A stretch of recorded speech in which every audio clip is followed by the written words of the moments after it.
tikulandireni ndi chimwemwe kumwambo wa nsembe ya misa ino odzodza bambo Vincent Frederick Mwakhwawa kukhala episkopi mthandizi wa Lilongwe Archdiocese.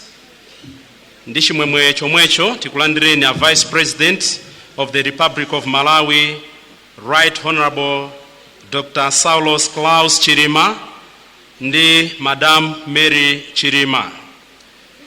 The Apostolic Nuncio to Malawi and Zambia, His Excellency Archbishop Juan Luca Perich, the Speaker of the National Assembly, Catherine Gotan-Hara MP, Leader of Opposition, Kondwan Nankumwa, Judge of the Supreme Court of Appeal, Honorable Justice Charles Nkandawire, the Vice Chairperson of the Episcopal Conference of Malawi, and the Bishop of Mangochi Diocese, Right Reverend Montfort Stima, and all the Catholic bishops of the Episcopal Conference of Malawi here present, Right Reverend Edwin Mulandu, Bishop of the Catholic Diocese of Mpika, Zambia, Your Lordship, Bishop Demantino, Bishop of the Catholic Diocese of Tete, Mozambique, Your Lordship, Right Reverend Gabriel Nsipu, Auxiliary Bishop of the Catholic Diocese of Chipata, Zambia, the Bishop-elect of the Catholic Archdiocese of Lilongwe, Very Reverend Father Vincent Frederick Mwakhwawa, the Secretary General of the Episcopal Conference of Malawi, Very Reverend Father Valeriano Ntseka, Monsignor Patrick Tawale, all PMS directors here present, all spiritus of religious congregations here present, the Presidential Advisor on Religious Affairs, Reverend Brian Kamwendo, the District Commissioner for Lilongwe District Council, Dr. Lawford Palani, the Mayor of Lilongwe City Council, Your Worship Councillor Richard Banda, the Lilongwe Police Commissioner Emmanuel Soko, all priests and religious here present, the Director of Immigration Department, Brigadier General Charles Karumo, retired, the Lilongwe Archdiocesan Legal Advisor, Mrs. Innocencia Otoba, the Ombudsman, Honorable Grace Marera, Honorable Members of Parliament here present, all government officials here present, traditional leaders here present, the Chairperson of the Archdiocesan Laity Council, Mr. Gabriel Kamlomo, Right Honorable Kumbo Kachari, the former Vice President of the Republic of Malawi, brothers and sisters in Christ, and all protocols observed. Panthawino, timva mbiri ya ambuye osankhidwa, ambuye Vincent Frederick Mwakhwawa, ndipo atuwerengere mbiri imeneyi ndi Father Peter Chatambalala, Bambo Peter Chatambalala. Mbiri ya Bambo Vincent Mwakhwawa, Bishop osankhidwa. Ambuye osankhidwa Father Vincent Frederick Mwakhwawa adabadwa pa 20th November 1975 mboma la Salima, mbanja la malemu Bambo Frederick Mwakhwawa ndi mai Glory Mwarungira, onsewa amachokera ku Karonga koma adakhazikika ku Nkhotakota m'mudzi mwa Nkomba 2 D.A. Marengachazi mu parish ya St. Paul's. Iwowa ndi achisanu mu banja la ana 12. Maphunziro awo olemekezeka Bambo Mwakhwawa adayamba skulu mu 1981, ndipo primary adaphunzira ku Chinkhumbe, Ntakataka, Nsalula Salima ndi Maera Ngokwe kumachinga. Mu 1989 adapita ku Holy Cross Preparatory Seminary komwe adamalizira mayeso aboma a primary. Chaka cha 1991 adapita ku St. Paul's the Apostolate Minor Seminary ku Mangochi Diocese komwe adachokako ndi certificate ya form 4 mu 1995. Kuchokera 1995 mpaka 1998 adaphunzira ku St. Anthony's Kachebere Major Seminary ku Nchinji komwe adamalizako ndi certificate ya maphunziro akuya a philosophy ndi liberal arts. Kuchokera 1998 mpaka 2003 iwo adaphunzira maphunziro aza mulungu ku St. Peter's Major Seminary ku Zomba komwe adabwerako ndi bachelor's degree in divinity.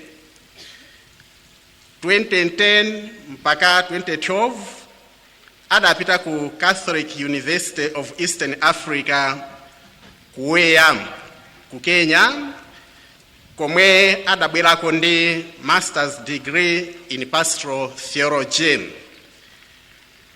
2012 adapita ku Catholic University of Eastern Africa ku Wea ku Kenya komwe adabwerako ndi master's degree in pastoral theology. Moyo wakuitanidwa. Chidwi cha bambo Mwakhwawa ku moyo otumikira ngati wansembe monga tamvera chidayamba ali wachichepere pamene adapita ku Preparatory Seminary kukamaliza maphunziro a primary. Adalandira maudindo awo awowerenga pa chipembedzo Ministry of Reader ndi otumikira pa guwa Ministry of Acolyte pa 11th May 2000. Ambuye osankhidwa adadzozedwa udikoni ndi malemu Bishop Joseph Mukasazuza pa 25th May 2002 ku Zomba Cathedral. Adalandira sakalamenti laukulu manja mwa maremu Ambuye Felix Eugene Nkori pa 12th July 2003 ku Maula Cathedral. Ndipo adasankha mau owatsogolera awa: khalani mwa Yesu Kristo ngati mukufuna kubereka zipatso zambiri. Yohane 15 verse 4 to 5. Utumiki wao. 2003 anatumikira kuna Mitete Parish ngati bambo mthandizi.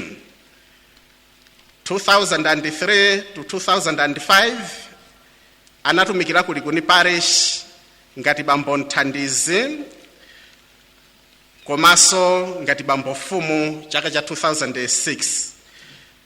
2006 to 2007 anatumikira ku Poor Clares Monastery ngati chaplain. 2007 to 2010 anatumikira ku St. Patrick's Parish Area 18 ngati bambo mfumu. Ntchito zina ndi zina. 2004 to 2006 anagwira ntchito ngati msungichuma wa mini synod ya Lilongwe Diocese. 2006 to 2007 anali wamkulu oyang'anira bungwe la chilungamo ndi mtendere CCJP mu Archdiocese ya Lilongwe komanso ngati mlembe mu office ya Bishop. 2007 to 2010 anatumikiranso ngati pastoral coordinator mlembe wa zautumiki. 2012 to 2013 anatumikira ku Kachebere Major Seminary ngati fometa komanso mphunzitsi osula a seminary. 2013 to 2023 anatumikira ku ECM Secretariat ngati National Director wa Pontifical Mission Societies, wamkulu oyang'anira mabungwe autumiki wa papa mdziko lino la Malawi. Anakhalanso National Chaplain and Coordinator of Laity for the ECM, mkulu oyang'anira akhristu eni yake. 2023 anasankhidwa kukhala Vicar General wa Archdiocese ya Lilongwe. Apapa Francis adasankha bambo Vincent Frederick Mwakwawa kukhala Bishop othandiza mu Archdiocese ya Lilongwe pa 15th November 2023. Ndipo lero tikuchitira umboni pamene ambuye olemekezeka George Desmond Tambala awadzoze kukhala episkopi mthandizi wawo kuno ku Lilongwe. Mwachidule mbiri yawo ndi imeneyi. Zikomo kwambiri bambo Peter Chatambalala, titha kuomba m'manja zinthu zokondweretsa izi. Pa nthawi ino ndikupempheni ambuye olemekezeka mutitsogolere ku nsembe ya misa. M'dzina la Atate ndi la Mwana ndi la Mzimu Woyera.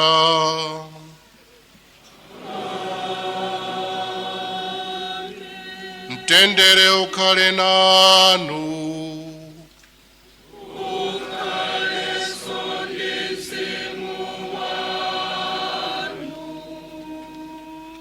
Abale ndi alongo, nali tsiku limene chauta wakonza kuti tilandire mphatso ya mtengo wapatali, mphatso ya mtumiki.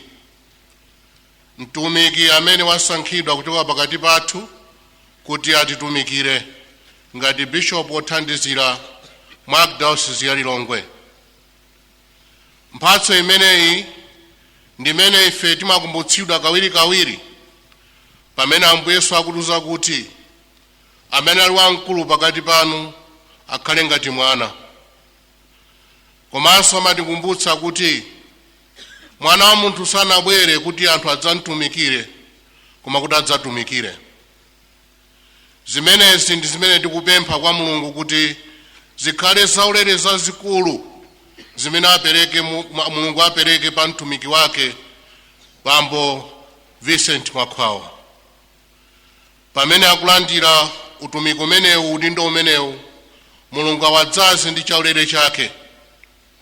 Komanso ife amene tili pano ngati mboni, tiyeni tiwapempherere pa misa ino kuti Mulungu awadzaze ndithu ndi zaulere zake, awateteze komanso awalimbikitse pa ulendo wawo. Misayi ndi yothokoza, komanso misayi ndi yopempha. Kuthokoza chifukwa cha mphatso, kupempha zaulere za Mulungu pa m'bale wathuyu. Ndiye sanapereke nsembe ya misayi, abale ndi alongo, tiyeni tilape kuti tipereke nsembeyi tini mitima yoyera.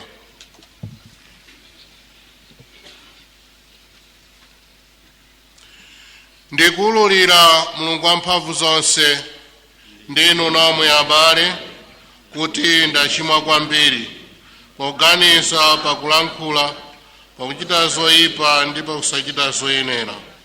Ndachimwa kopambana. N'chifukwa chake ndikupempha Maria Virigo odala, anjelo ndoyera onse, ndinu nomwe abale kuti mundipempherere kwa Ambuye Mulungu wathu. Mulungu wamphamvu zonse atire chisoni, afanize machimo athu ndi kutifikitsa ku moyo wosatha.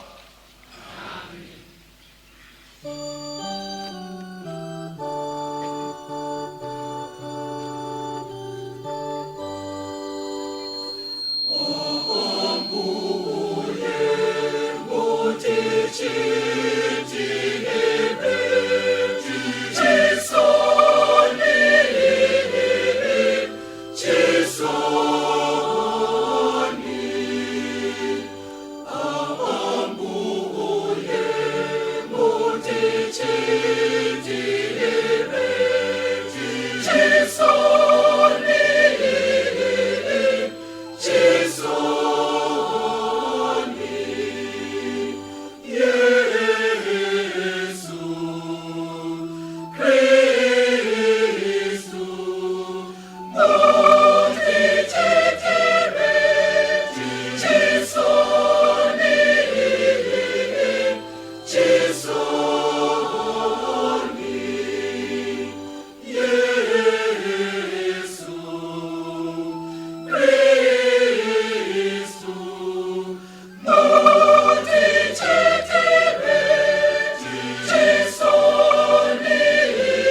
Ndipo basi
Tipemphere.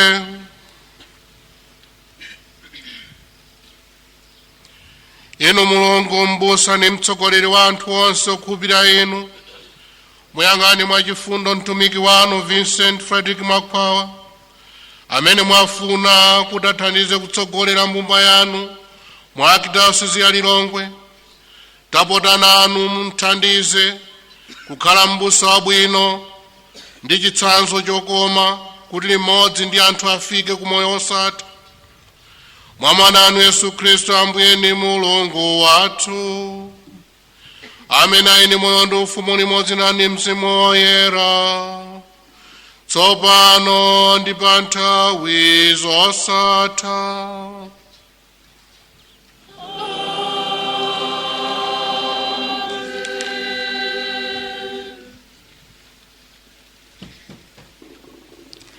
Mawu oyamba. Mawu a m'buku la Deuteronome.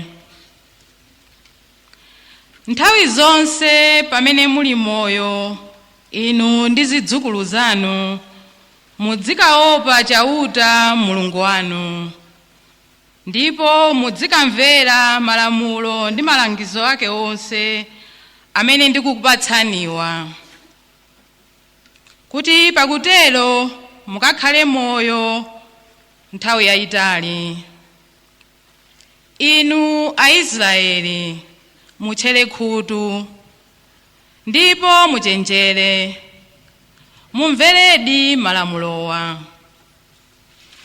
Tsono zinthu zidzakuyenderani bwino, ndipo mudzakhala mtundu wochuluka zedi ndi kumakhala m'dziko la mwanali lenji, monga momwe chauta Mulungu wa makolo anu adakulonjezerani. Mverani inu Aisraeli, chauta Mulungu wathu ndi mmodzi yekha. Mudzikonda chauta Mulungu wanu ndi mtima wanu wonse, ndi moyo wanu wonse, ndi mphamvu zanu zonse. Mudziwasunga bwino mu mtima mwanu malamulo amene ndikukupatsani lerowa. Mawu a Ambuye. Titokoze Mulungu.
Ambuye akhale nanu.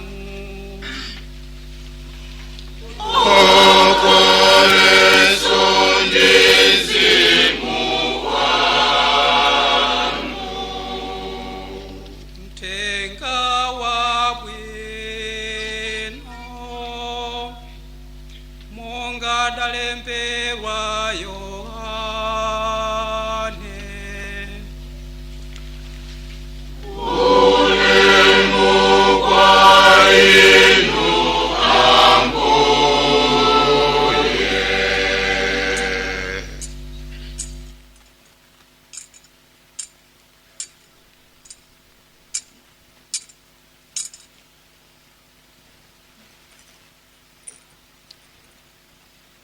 Yohane mutu 15 kuyambira ndime ya 1 kulekeza 17.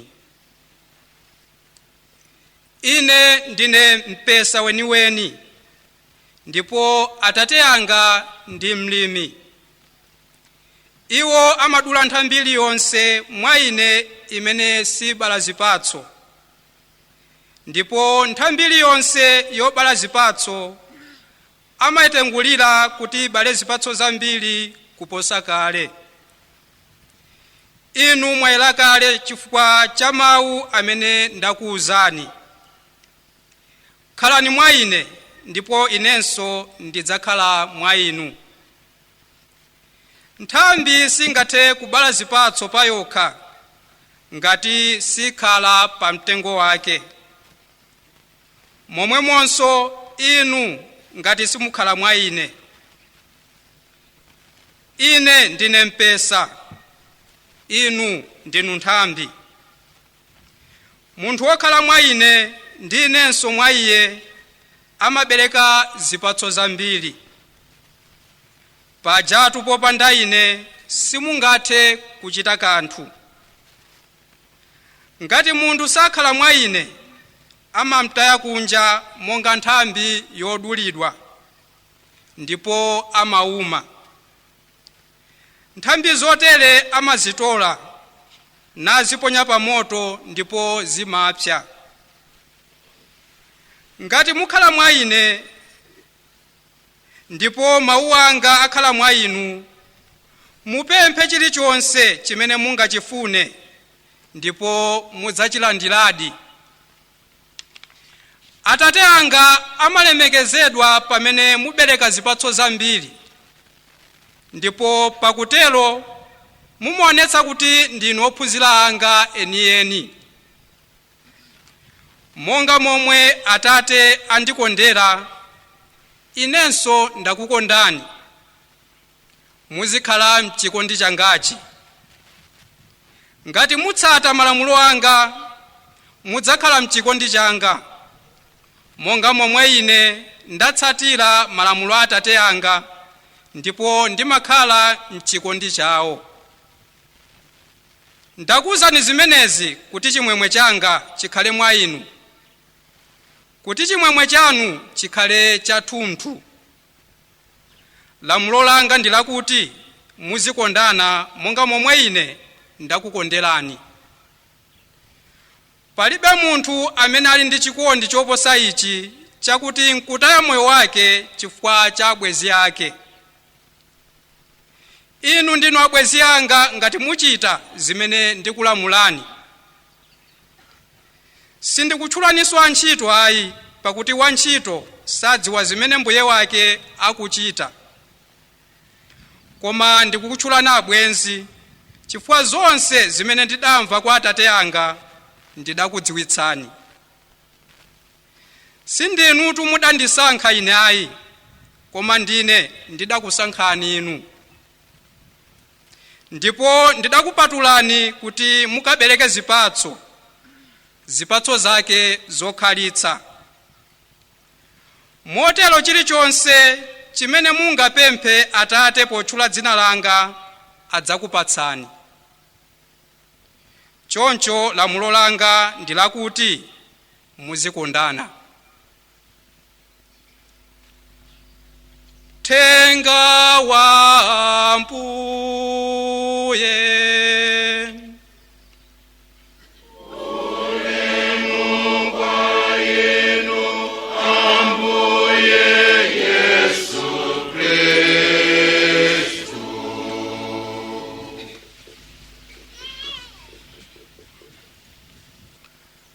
Pa 15 November chaka chatha kuno ku Lilongwe Archdiocese ndiponso mpingo wonse wa Katolika kuno ku Malawi unalandira uthenga wa chikondwerero wochokera kwa Papa Francisco wakuti Bambo Vincent Frederick Makwawa asankhulidwa kukhala bishop wothandiza wa kuno ku Lilongwe Archdiocese.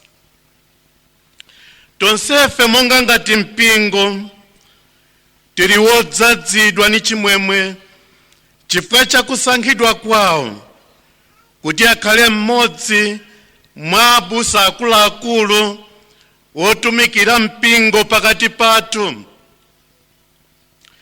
Lero tasonkhana ni chisangalalo kuno ku Civil Stadium kuti tichitire umboni pa misa ino pomwe olemekezeka Bambo Makwawa bishop osankhidwa adzadzozedwa kukhala ambuye mthandizi wa diocese ino ya Lilongwe. Mphatso yopambana yomwe ife tonse tingayipereke kwa ambuye makamaka ambuye osankhidwa ni mapemphero wathu, uphungu wathu, ni kuwapatsa zothandiza pa utumiki wawo. Tonsefe tigwirizane mapemphero pa misa ino kuti Mulungu adalitse, ateteze, kulimbitsa ni kutsogolera ambuye osankhidwawa pa udindo watsopano omwe adzaulandira lero pamaso pa ife tonse amene tasonkhana pano kuti tichitire umboni. Bambo Makwawa ambuye osankhidwawa pamodzi ndi ma-archbishop, mabishop asonkhana pano ndi ife abishop athandizi tinasankhulidwa si chifukwa chakuti ndife wopambana kapena wophunzira kwambiri kapena wozama mzeru kapena kuti ife ndife amene tili angwiro ni woyenera koposa ena wonse. Mwa umunthu wathu ndiponso mu munthu wathu Mulungu anationabe woyenera kuti titsogolere ni kutumikira mpingo m'madiocese yosiyanasiyana. Kusankhidwa kwa ambuye kapena bishop aliyense ni chinsinsi cha Mulungu chomwe sitingathe kuchimvetsetsa. Monga timanena nthawi zina, njira za Mulungu si njira zathu, maso a Mulungu si maso athu, maganizo a Mulungu si maganizo yathu. Mulungu si munthu ayi, ndipo ali yekha, alibe ma consultants kuti afunse ni kufufuza ngati ali woyenera kapena yayi. Ambuye osankhidwawa pamodzi ndi ife amene tinadzozedwa kale tikumbutsidwa kuti kukhala bishop mthandizi, kukhala bishop kapena archbishop, chachikulu ni chikondi, chachikulu ni utumiki, kutumikira mpingo wa ambuye modzichepetsa, modzipereka, komanso modzimana.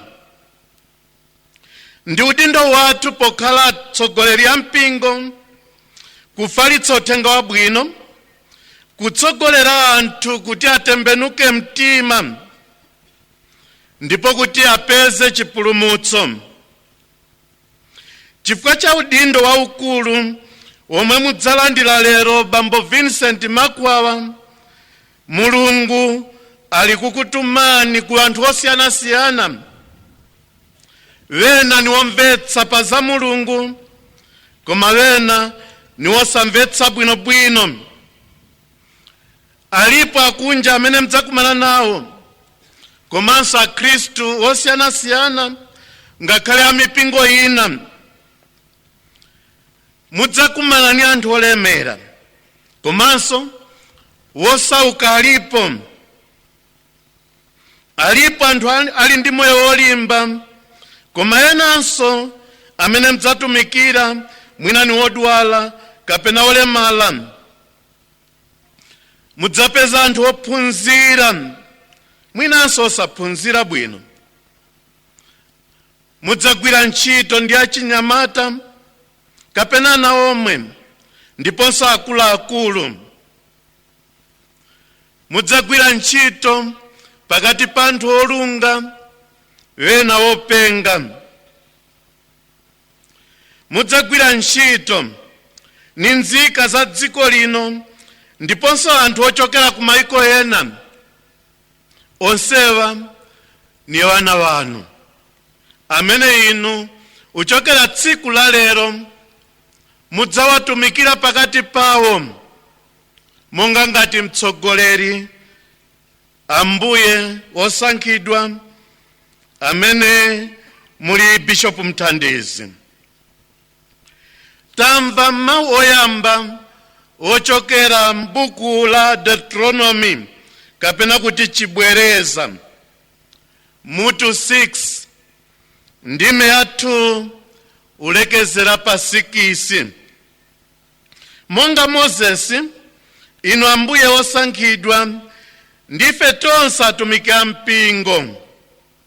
Mulungu atikumbutsa lero za udindo wathu tonsefe, wothandiza mbumba ya Mulungu ndi a Khristu ena wonse azikumbukira nthawi zonse kuti Mulungu ni chikondi. Mulungu atifunira zabwino, afuna kuti tonsefe tidzalandire chipulumutso chake. Iye yemwe amationetsa chikondi chake pa moyo wathu wa tsiku ni tsiku. Tamva mawu oyamba, tenti wathandize wanthu adziwe Mulungu mmodzi yekha, azimumvera, azimulemekeza ni kumuopa, azitsatira mokhulupirika malamulo a Mulungu, ndipo tidzale chikondi pakati pawo. Azindikire nthawi zonse Mulungu ni chikondi. Tonsefe tikhale a Khristu, tikhale anthu okondana. A Khristu azikonda Mulungu kopambana zina zonse, amkonde ni mtima wawo wonse, moyo wawo wonse, ni mphamvu zawo zonse. Mwachikondi chake Mulungu ndiye amatitana ku moyo wa Chikhristu, ndiponso kumautumiki wosiyanasiyana mu mpingo, monga ubrazara, usistere, unsembe, kapena episkopi womwe. Mulungu ndiye amene amatitana tonsefe, ngakhale ife akhristiani ake amene tinabatizika mwa njira ina yake. Mulungu anatisankha kuti tikhale mbumba yake, kuti tikhale mkhola lake, kuti tikhale ana ake okondeka. Munthu sadzisankhira yekha udindo wa utumiki kapena kukhala Mkhristu.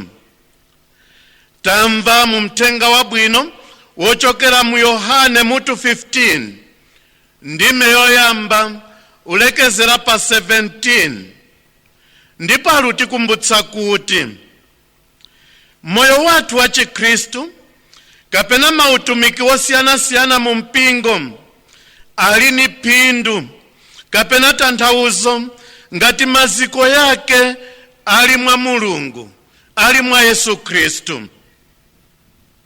ndiye amene anatiyitana, ndiye amene anatisankhula, ndiye amene angatithandize kuti pa utumiki wathu tikhale anthu azipatso zabwino. N'chifukwa chake tiyike moyo wathu mwa Mulungu nthawi zonse, kuti moyo wathu ndinso utumiki wathu ubereke zipatso zokomera mpingo komanso zokomera Mulungu yemwe. Mulungu ndiye angatithandize, ndiye angatilimbitse, ndiye amatitumizira mphamvu ya Mzimu Woyera kuti ikhale pakati pathu nthawi zonse, kuti timtumikire bwino, modzipereka, modzichepetsa, koma makamaka mwachikondi. Alutiuza tero pa utumiki wathu. Mulungu satisirira konse, alutitsimikizira mawu mu mthenga wabwino. Chilichonse chomwe tingapemphe kwa Mulungu tidzalandira. Pa utumiki omwe inu ambuye osankhidwa olemekezeka Bambo Vincent Makwawa, si nthawi zonse pomwe zinthu zidzayenda bwino. Nthawi zina pali mavuto, nthawi zina timakhala anthu amene timaoneka wochepa, kodi tichitenji pa vuto lomwe nakumana nalo. Mulungu satilekerera. Mulungu ali pakati pathu nthawi zonse, kwa makamaka pomwe takumana ni zovuta, tilimbitse chikondi chathu, chikhulupiriro chathu mwa Mulungu Atate. Iye amene wakuyitanani adzakhala nanu, adzakulimbitsani, nakutsogolerani, nakugwirani dzanja pomwe inu mwakumana ni zovuta. Monga tamva, nthambi singathe kubala zipatso pa yokha yaye ngati sikhala pa mtengo wake. Tamvanso mu mthenga wabwino wa lero kuti chikondi ni chofunika pa utumiki uliwonse. Choncho Bambo Makwawa ngati Bishop mthandizi wa Lilongwe Archdiocese, khalani mchikondi cha Mulungu nthawi zonse. Dzalani mbewu ya chikondi pakati pa onse amene mudzatumikira, mwina kapena ni ansembe, masistere, mabrothers, ndinso akhristiani ake. Akondeni ansembe anu, masistere, mabrothers, amene mdzagwira nawo ntchito munda wa Ambuye. Pa inu nokha simungakwanitse yayi. Ansembe agwira ntchito zopambana, masistere, mabrazara, ngakhale akhristiani ake. Tikayika zonse pamodzi, tiona kuti mpingo wa Mulungu ulupita patsogolo, ulukulira, chifukwa aliyense alutengapo mbali. Monga tizindikira cholinga cha synod, tiyendere pamodzi, tigwire ntchito pamodzi, akhristiani ake, ansembe, masisters ni mabrazara, tikhale nawo gwirizana pa utumiki wawo. Ambuye Makwawa ndiponso atumike na mpingo, mabishop ni archbishop omwe ali pakati pathu. Tione kuti moyo wathu wa tsiku ni tsiku tikhale anthu wokulitsa chikondi pakati pawo. Tikaona moyo wa masiku ano, nthawi zina pakati pathu pali kudzikonda, kusaganizirana. Mavuto ni awa nilukumana nawo, koma mavuto ya anthu wena sitilabadira konse, individualism. Komanso mtima ukondetsetsa zinthu kapena chuma chapano pansi, materialism. Chikondi chanu Ambuye osankhidwa chikhale chopanda tsankho kapena kukondera.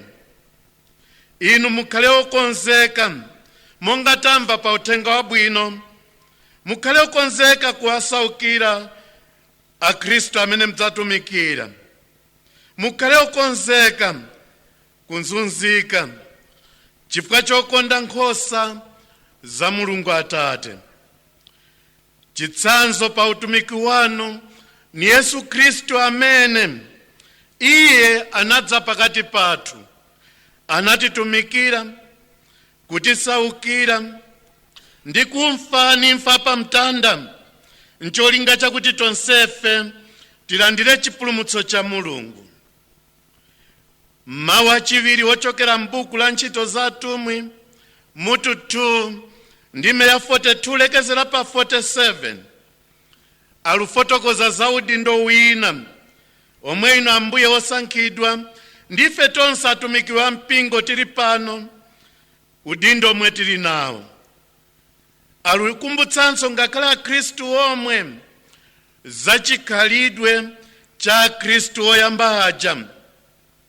Tamva mmene analukhalira, anali wokondana ndipo analugawana zomwe anali nazo, panalibe umwini uliwonse pa kanthu kalikonse, ndipo analuthandizana kumvetsa za Mulungu, kuwerenga mawu ake, kufalitsa mawu a Mulungu kumalo osiyanasiyana. N'chifukwa chake pafunikira kulimbitsa umodzi pakati pawo, makamaka Khristu, akhale wogwirizana, oyanjana.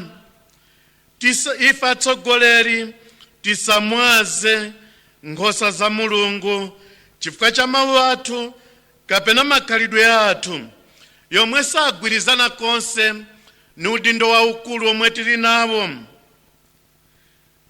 Tithandiza Khristu kuti akhale okondana, oyanjana, opemphera pamodzi kawirikawiri. Potsiriza, Ambuye osankhidwa, kuti mukwaniritse udindo wanu potsata mutu wokuongolerani omwe mwatifotokozera mwa Khristu, ndiye pamene mungabereke zipatso zambiri. Popanda Khristu, tsata njira zanu zokha, simungabereke zipatso zokondweretsa mpingo yaye. N'chifukwa chake, potsata udindo umene mudzaulandira, kulitsani moyo wa mapemphero mwa inu. Mapemphero n'chinthu chachikulu pa moyo wanu, pa udindo wanu, kuti mukhale olimbika, kuti mukhale achikhulupiriro cholimba, kuti mudzipereke. Monga tamva, tiyeni tiyesetse khala nacho chikhulupiriro. Chilichonse chomwe mudzapempha m'dzina la Yesu Kristu, Mulungu adzakupatsani. Ndiye wakusankhani, adzakupatsani zonse zoyenerera kuti mumtumikire kudzera mu nkhosa zomwe mudzatsogolera.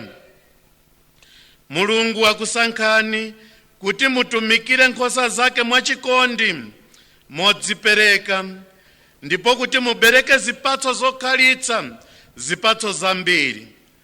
Tili nanu m'mapemphero kuti Mulungu akudalitseni Bambo Makhwawa, Ambuye mthandizi wosankhidwa pa utumiki wanu. Mulungu akudalitseni, Mulungu akhale nanu masiku onse a moyo wanu. Izi zonse tizipempha mwa Yesu Kristu Ambuye athu. Amen. Amen.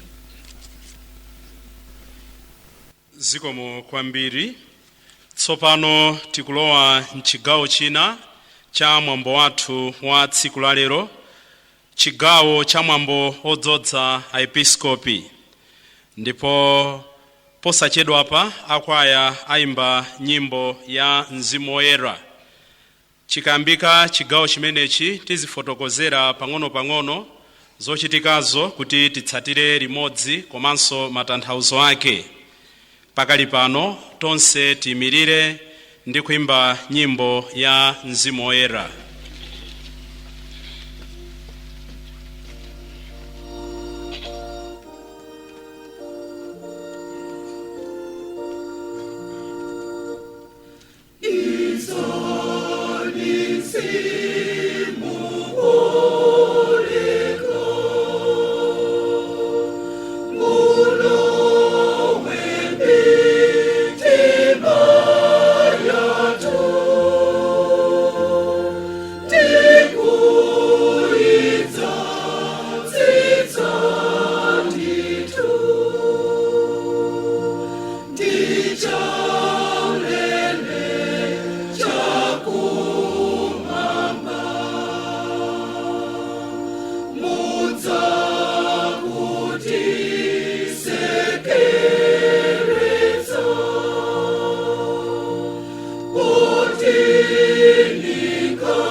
Pa nthawi ino ambuye olemekezeka tiona ambuye osankhidwa bambo Frederick Vincent Mwakhwawa akubwera kutsogolo kuno moperekezedwa ndi Father Innocent Mtapaonga komanso Father David Noagaba kuti adzalandire sakramenti limene Mulungu watipatsa tsiku la lero.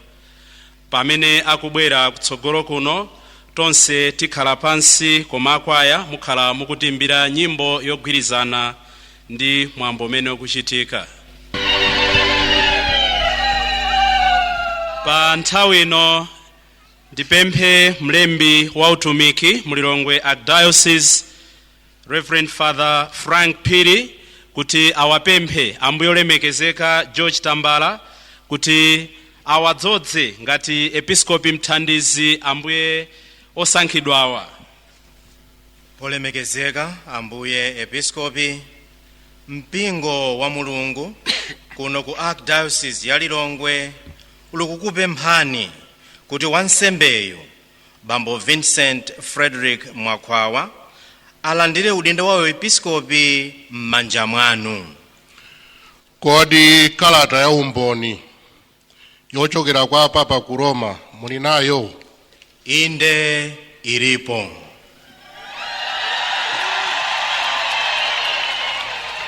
Za ekereziya ndi zadongosolo pa nthawi ino taona Father Frank Phiri akukatenga kalata ya umboni kuchokera kwa Papa ku Rome imene ili ndi kazembe wa apapawo kuno ku Malawi ndi Zambia.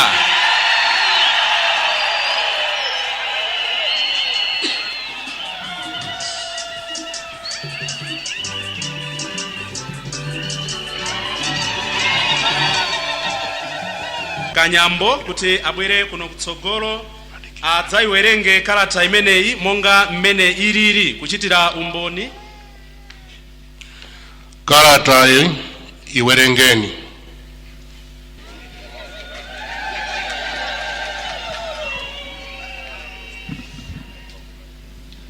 Franciscus Episcopus Servus Servorum Dei Lector Filio Vincencio Federico Mwakhwawa, a clero Archdiocesis Longuesis Embingwe, Actenus Vicario Generali, Atque Pontificiorum Missionarium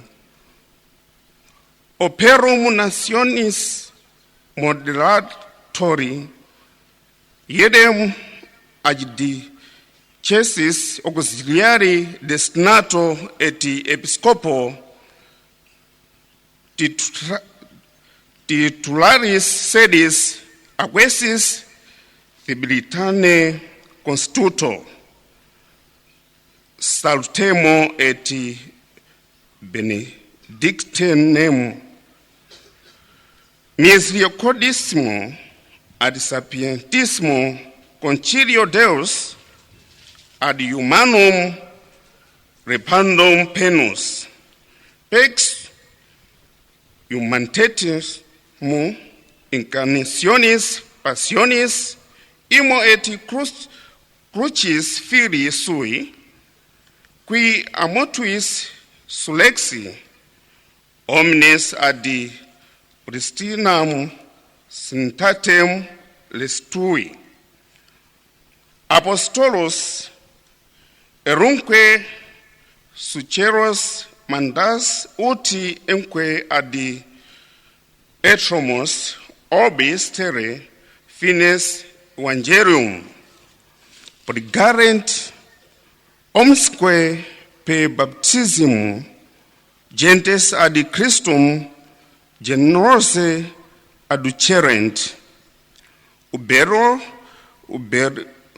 uberiors autos redemptoris fluctus percipiamus animum ego dostrum ad gregis longuesis decestatis convertimus cus antistes venerabis flatere Jochiosi Desmondus Tambara ossidi nuperime petiv uti noviquidem auxiliaris ipis daretu iuemen atque soci vitae agidiosiane moderande lac ego solicitudine pemot dete delecte fili cogitavimus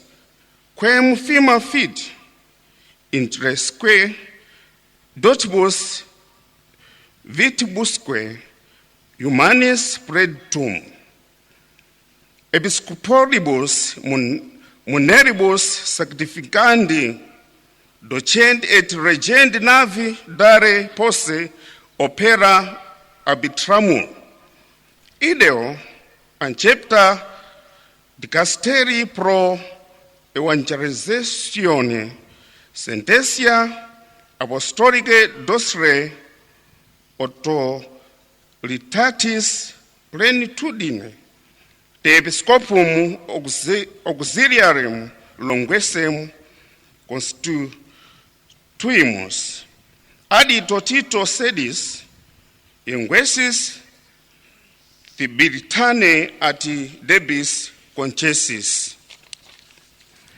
irubus congruique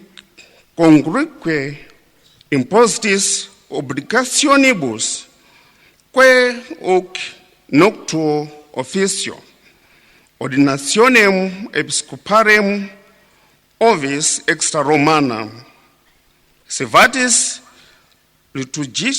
liturgis nomis agoribet catholico episcopo sucipere poteris tum autem primus erit fidei professionem facere atque ius fidelitatis ega nos sucessoresque nostros dare ecclesiastica regis ad nomas Dominum delecte fili pai deprecamur ut beata Maria Vice Africae Regina eusque sponsor Santo Joseph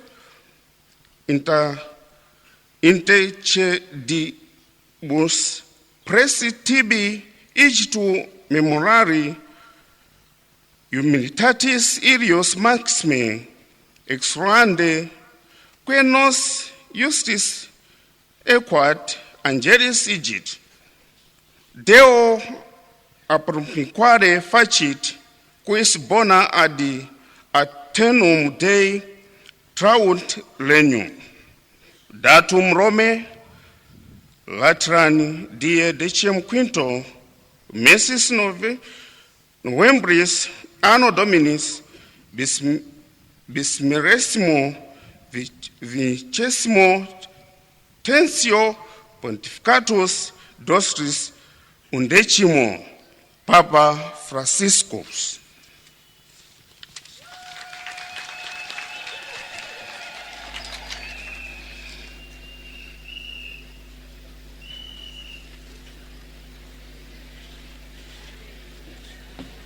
Bishop Francis, servant of the servants of God, to our beloved son Vincent Frederick Makwawa, from the clergy of Lilongwe Archdiocese, until now the Vicar General and National Director of the Pontifical Missionary Societies, PMS, assigned to the same Archdiocese as the Auxiliary Bishop and appointed Bishop of the titular see of the Acque Tibulitane. Greetings and blessings. In his wisdom and full of mercy, God reinstated men to their former dignity through the lowliness of the incarnation, the passion, and even the cross of his Son who rose from the dead. And to restore the human race, he commanded the apostles and their successors to preach the gospel to the ends of the earth and to generously bring people of all nations to Christ through baptism, in order that these fruits of redemption are received more abundantly.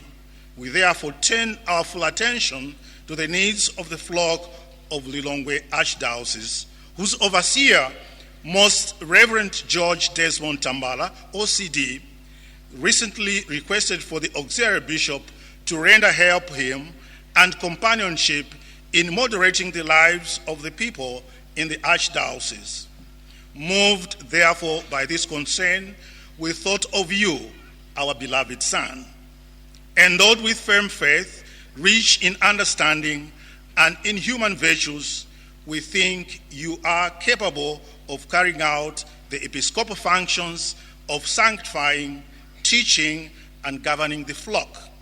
Therefore, having accepted the view of the dicastery for evangelization and in the fullness of our apostolic authority, we have appointed you auxiliary bishop of Lilongwe Archdiocese and bishop of the titular see of Acque Tibulitane, granted together with due rights and appropriate duties attached to this office.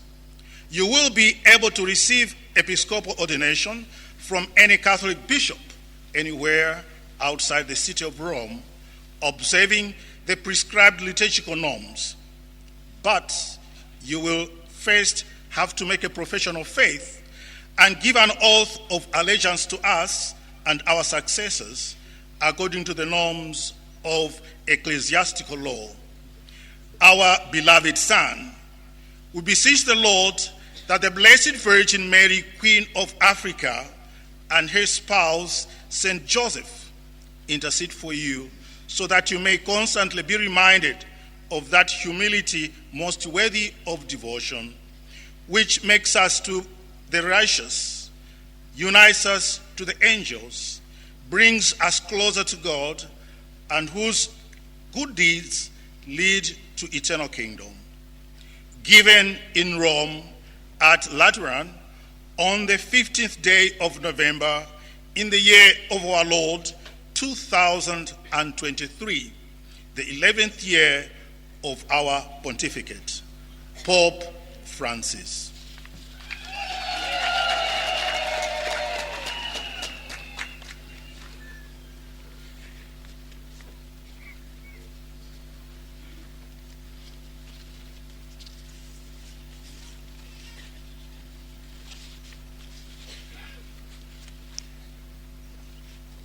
Kuchokera kwa Episkopi Francis, mtumiki wa atumiki a Mulungu. kwa mwana wathu wokondedwa Vincent Frederick Mwakhwawa wochokera mgulu la nsembe amu Archdiocese ya Lilongwe, amene kufikira mpakana lero munali nduna ya ambuye episkopi wa Diocese ya Lilongwe, komanso oyang'anira mabungwe autumiki wa ana Malawi, Pontifical Missionary Societies PMS, amene mwasankhidwa mu Archdiocese yomweyo kukhala episkopi othandiza ndiponso kukhala episkopi wa diocese ina ya Akwe Tibilitane. Tikupatsani moni komanso madalitso. Mwaluntha lake ndiponso mwachifundo chake chodzaza, Mulungu adabwezera ulemerero wa anthu omwe adali nawo pachiyambi paja, kupyolera kudzitsitsa kwake kukhala munthu, kusauka kwake, ngakhalenso mtanda wa mwana wake amene adauka kwa akufa. Pofuna kubwezeretsa ulemerero wa mtundu wa anthu, adalamula apostoli ndiponso alowa m'malo awo kukalalika mthenga wabwino mpaka kumathero a dziko lapansi, kuti mwakukoma mtima kwake abweretse anthu amafuko onse kwa Khristu kupyolera mu ubatizo, kuti zipatso za chipulumutsozi zilandiridwe mombwembweza. Tinayang'ana ndi chidwi chathu chonse zosowa za msambi wa ku Lilongwe Archdiocese potsatira pempho limene olemekezeka ambuye George Desmond Tambala OCD, amene ndiye oyang'anira diocese anatipatsa kuti akhale ndi episkopi womuthandiza pomugwira dzanja ndiponso kugwira naye ntchito yosamalira miyoyo ya anthu amu Archdiocese. Pokhudzidwa ndi pempholi, taganiza za inu, mwana wathu wokondedwa.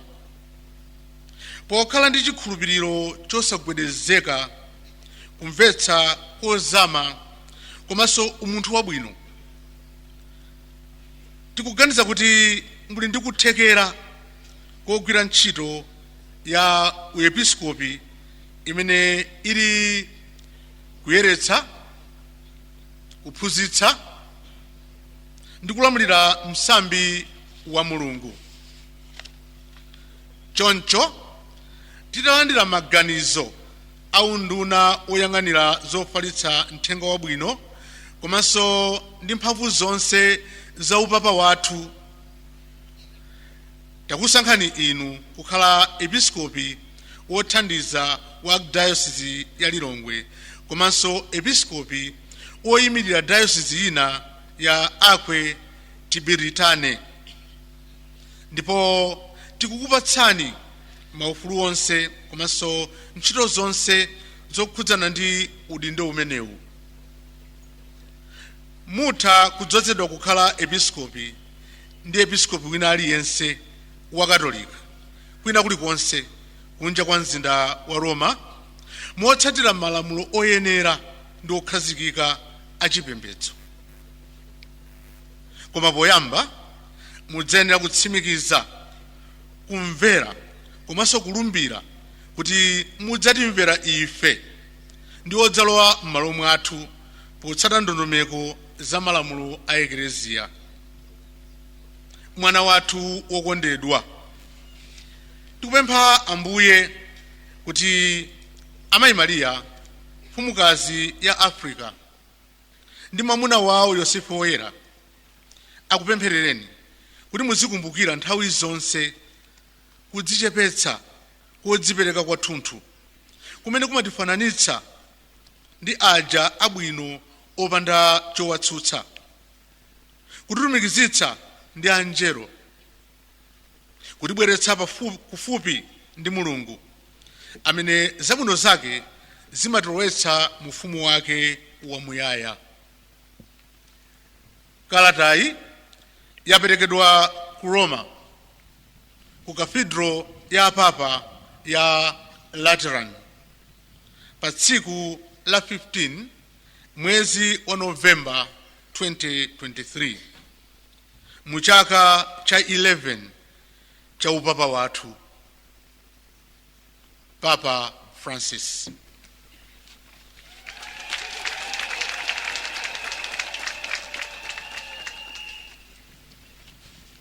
Pa nthawi ino tikulowa chigawo chinanso chofunikira pamene mwambo wowadzodza bambo Vincent Mwakhwawa uli mkati. Posachedwapa tiona Archiepiscopi George Desmond Tambala akufotokoza za udindo wa uepiskopi, kenaka apereka malangizo kwa ambuye osankhidwa bambo Vincent Mwakhwawa. Kutsatirapo afufuza za osankhidwawa ngati ndoyenera kulandira udindo umenewu. Akavomera mwa ufulu wawo, tosefe tidzapemphedwa kupempha uneneri wa oyera onse pamene tidzaimbe litaniya la oyera onse. Abale okondeka, lingalirani bwino malangizo otsatirawa. Lero m'bale wathuyu tiyenera kumkhazika pa malo aulemu ndithu mu mpingo. Mulungu adatuma Ambuye Yesu Khristu kuti adzapulumutse mtundu wa anthu. Ambuye Yesu Khristu adatuma apostoli 12 m'dziko lonse lapansi pano kuti iwo atadzazidwa ndi mphamvu za Mzimu Woyera akalalikire mthenga wabwino. Ndipo adawalamula kuti asonkhanitse anthu onse mu msambi wake ndi kuwayeretsa powawongolera. Tsono pofuna kuti udindo umenewu ukhale wamuyaya, apostoli aja adasankha anthu ena kuti awathandize. Adawasanjika manja pofuna kuwapatsa Mzimu Woyera wochokera kwa Yesu Khristu. Pamenepo athandiziwo adalandira uepiskopi. Pambuyo pa mibado ndi mibado yonse, akuluakulu a mu mpingo adasunga ndi kupatsirana mwambo upambanawu, mwakuti aepiskopi ngotsatana mosalekeza ndi mosadukiza kuyambira nthawi ya apostoli mpaka lero. Choncho ntchito ya mpulumutsi wathu inafikira ife tonse amakono ano, ndipo ikunka ikulirakulira. Episkopi akakhala pakati pa ansembe ake amafanizira Ambuye Yesu, wansembe wamkulu wamuyaya wokhala pakati pa anthu.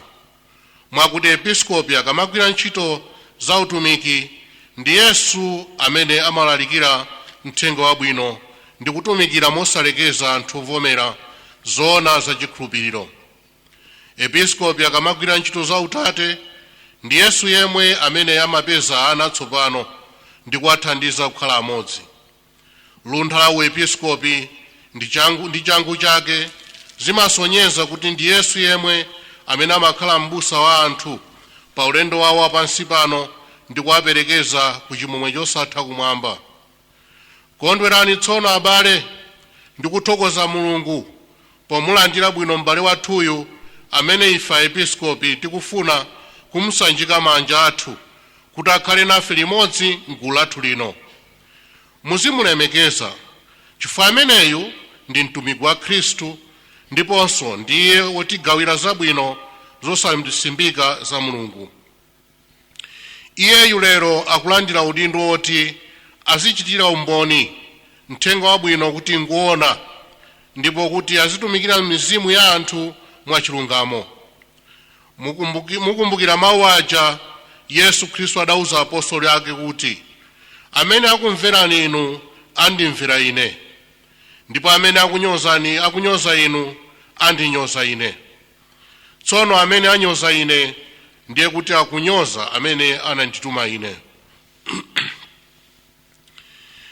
Inu m'bale wathu okondeka ndiponso osankhidwa ndi Mulungu, muyambe mwati chete mulingalire kuti inu mwapatulidwa mwa anthu ndipo mwakhazikitsidwa pakati pa anthu omwewo kuti musamale zonse zokhalira Mulungu. Liwu loti episkopi limatanthauza makamaka ntchito yake osati ukulu wake. Mwakuti episkopi ayenera kumalamula inde, koma makamaka kwake ndi kutumikira. Ambuye adanena kale paja kuti yemwe ali wamkulu akhale ngati wang'ono, ndipo amene ali ndi ulamuliro akhale wotumikira anzake. Tsono inu m'bale wathu okondeka, muzilalikira mawu a Mulungu. Mwalalikire molimbika pa nthawi imene anthu ali kuwafuna, ngakhalenso pamene sali kuwafuna. Muzitsutsa, kudzudzula, ndiponso kuchenjeza anthu. Koma tsono muzichita zimene zimofatsa ndiponso ndi mtima wofuna kuphunzitsa anthu. Muziwapempherera ndi kuwaperekera nsembe ya anthu amene awayika m'manja mwanuwa, kuti pakutero muyesetse ndi khama kuwayitanira zaulere zochuluka za Khristu Yesu amene ndiye kuyera konse. Mulungu akusungitsani chigawo cha mbumba yake, mbumba imeneyi muyigawire zosasimbika za Khristu. Mukhale Nkhoswe ndi mtsogoleri wake okhulupirika. Mulungu akusankhani inu kuti musamalire mbumba yake. Tsono masiku onse muzikumbukira m'busa wabwino uja. Iye amadziwa nkhosa zake, ndipo nkhosa zake zimamudziwa. Ndiponso sangaope konse kuzifera nkhosazo. Anthu onse amene Mulungu wawayika m'manja anuwa muziwakonda monga bambo awo ndi mkulu wawo, makamaka ansembe ndi adikoni amene ndi anzanu pa ntchito yotumikira Khristu. Musayiwale anthu osauka, ofowoka ndiponso alendo.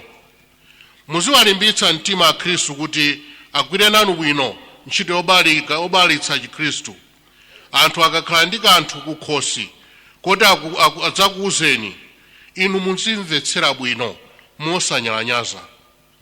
Pali anthu ena amene Ambuye Yesu Khristu sanawasonkhanitsebe ndi kuwalowetsa mu msambi wawo. Amene onso muwasamale nthawi zonse, poti ndi Yesu Khristu yemwe amene wawayika m'manja mwanu. Chikondi chimalumikiza mpingo wathu, si china ayi koma chikondi. Chimene chimalumikiza mpingo wathu si china ayi koma chikondi. Ndiye inu musayiwale konse kuti ndinu mmodzi wa bungwe la episkopi. Moti nthawi zonse posamala chigawo chanu muziganiziranso za mbumba ya thunthu ya Mulungu, ndipo muzithandiza ndi mtima wonse zigawo zina zosauka pa zosowa zawo. Musamale nsambi wonse, chifukwa Mzimu Woyera wakuyikani kuti muzilamulira mpingo wa Mulungu. Muziulamula m'dzina la Atate amene chithunzi chake chimaoneka mwa inu. Musamalirenso m'dzina la Mwana wake Yesu Khristu, popeza kuti ndiye amene adakugawirani udindo wake wa uphunzitsi, unsembe ndi ubusa. Ndiponso nsambiwu musamalire m'dzina la Mzimu Woyera. Paja ndiye amene amakhalitsa moyo mpingo wa Khristu, ndiponso ndiye amene amalimbitsa kufoka kwathu ndi mphamvu yake. Pa nthawi ino bambo Vincent Mwakhwawa ayimirira ndipo atsimikiza pamaso pa Ambuye Archiepiscopi George Tambala ngati akufunadi kulandira udindo wa uepiskopi. Ife tini mwambo ochokera kwa aphunzitsi akale. Mwambo umenewu umatilamula kuti munthu akasankhidwa kukhala episkopi tibwere naye pamaso pa mpingo. Tikatero timufunse ngati mwini wakeyo akufunadi kusunga zona za chikhulupiriro chathu ndi kukwaniritsa ndithu udindo wake. Tsono inu m'bale wathu okondeka, udindo umenewu ndi ofumira kwa apostoli. Ifeyo tidalandirako kale udindo umenewu umene tiyenera kukupatsani inu lero pamodzi ndi chaulere cha Mzimu Woyera pakusanjikani manja. Ndiye ife tikufunsani kuti kodi udindo umenewu mpaka kufa kwanu? inde ndikufuna. Kodi mukufuna kulalika mokhulupirika uthenga wa Yesu Khristu? Inde ndikufuna.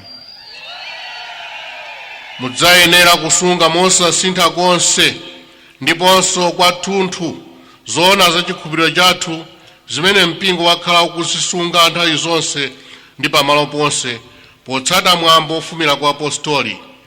Kodi inuyo mukufuna kudzachita zimenezi? Inde ndikufuna. Mudzayenera kulimbitsa mpingo wa Ambuye Yesu Khristu umene timautchula thupi lake, ndipo mudzayenera kugwirizana nawo anzanu onse a m'bungwe la episkopi pakuvomera ufumu wa Papa amene adalowa ufumu wa Petro. Kodi mukufuna kudzachita zimenezi? Inde ndikufuna. Kodi mukufuna kumvera mokhulupirika iye amene adalowa ufumu wa Petro? Inde ndikufuna. Monga Tate wodzipereka, ntchito yanu ndi osamala ndi kuchirikiza mbumba ya Mulungu ndinso kuitsogolera pa njira ya chipulumutso pogwirizana ndi ansembe ndi adikoni amene ali okuthandizani pa utumiki wanu. Kodi mukufuna kudzachita zimenezi? Inde ndikufuna. Mwina ndi mwina mudzapezana ndi amphawi ndiponso alendonso achithandizo. Onsewa ngofunika kuti muziwalezera mtima ndi kuwachitira chifundo chifukwa cha dzina la Ambuye. Kodi mukufuna kudzachita zimenezi? Inde ndikufuna. Pali nkhosa zina zosokera. M'busa wabwino ayeneratu kumakazifunafuna ndi kuzisonkhanitsa kuti zibwerenso m'khola la Mulungu. Kodi inuyo mukufuna kudzachita zimenezi? Inde ndikufuna. Ntchitoyi ndiyolira ndi kuti muzipempherera mbumba ya Mulungu nthawi ndi nthawi mosajomba kuti iye ayisunge bwino, ndiponso pakuti ndinu wansembe wamkulu. Ntchitoyi ndiyolira kuti muzigwira popanda china choti wina akudzudzuleni nacho. Kodi mukufuna kudzachitadi choncho?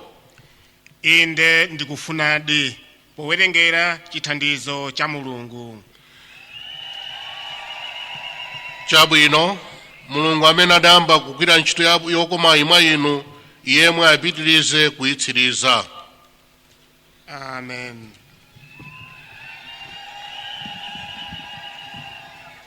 Zikomo kwambiri. Pamenepo Ambuye osankhidwa atsimikiza kumvera kwawo. Pachifukwa chimenecho tiyeni tipemphe uneneri wa oyera onse pa nthawi imene tikhale tikuimba litaniya la oyera onse. Ambuye osankhidwa mwa mwambo wathu akona chafufumimba, ndipo Ambuye Archiepiscopi George Tambala atipempha motitsogolera titagwada kuti tipemphere limodzi litaniya la oyera onse.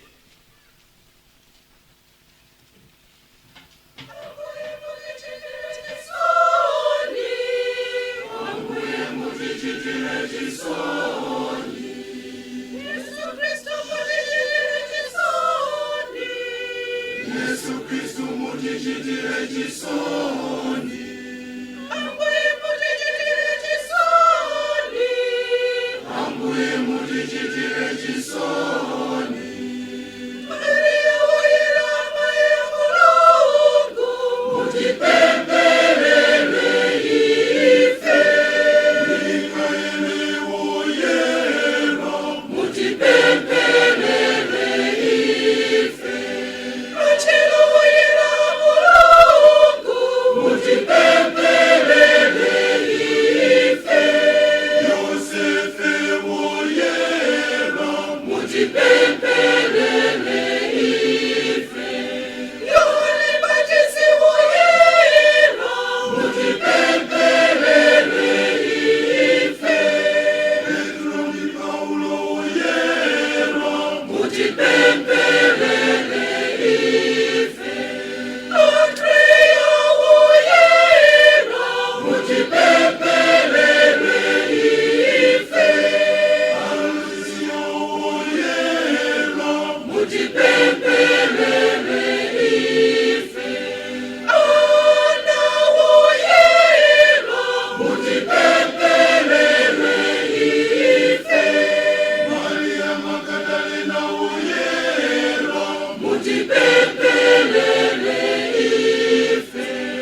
Pembe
osankhidwa ali panoyu.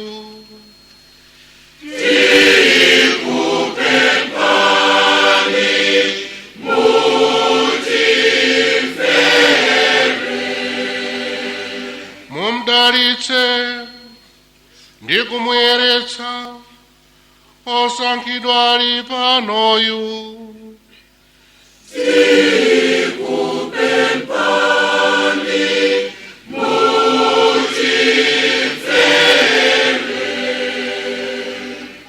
Mumdalitse, mumuyeretse ndi kumpatula osankhidwa ali panoyu.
Mulungu Atate athu akumwamba, mwa chifundo chanu mulandire pemphero lathuli ndipo mudzaze mtumiki wanuyo ndi chaulere cha uepiskopi.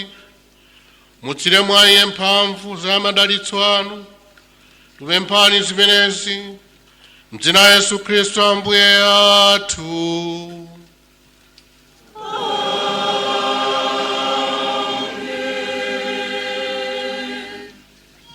Pamene tikupitiriza tidzaona aepiskopi Ambuye George Tambala komanso apostolic nuncio ndi maepiskopi ena amene ali kutsogolo kuno akuwasanjika manja Ambuye odzozedwa, kenaka adzasanjika buku loyera pamene padzanenedwe pemphero lopatulira, prayer of consecration.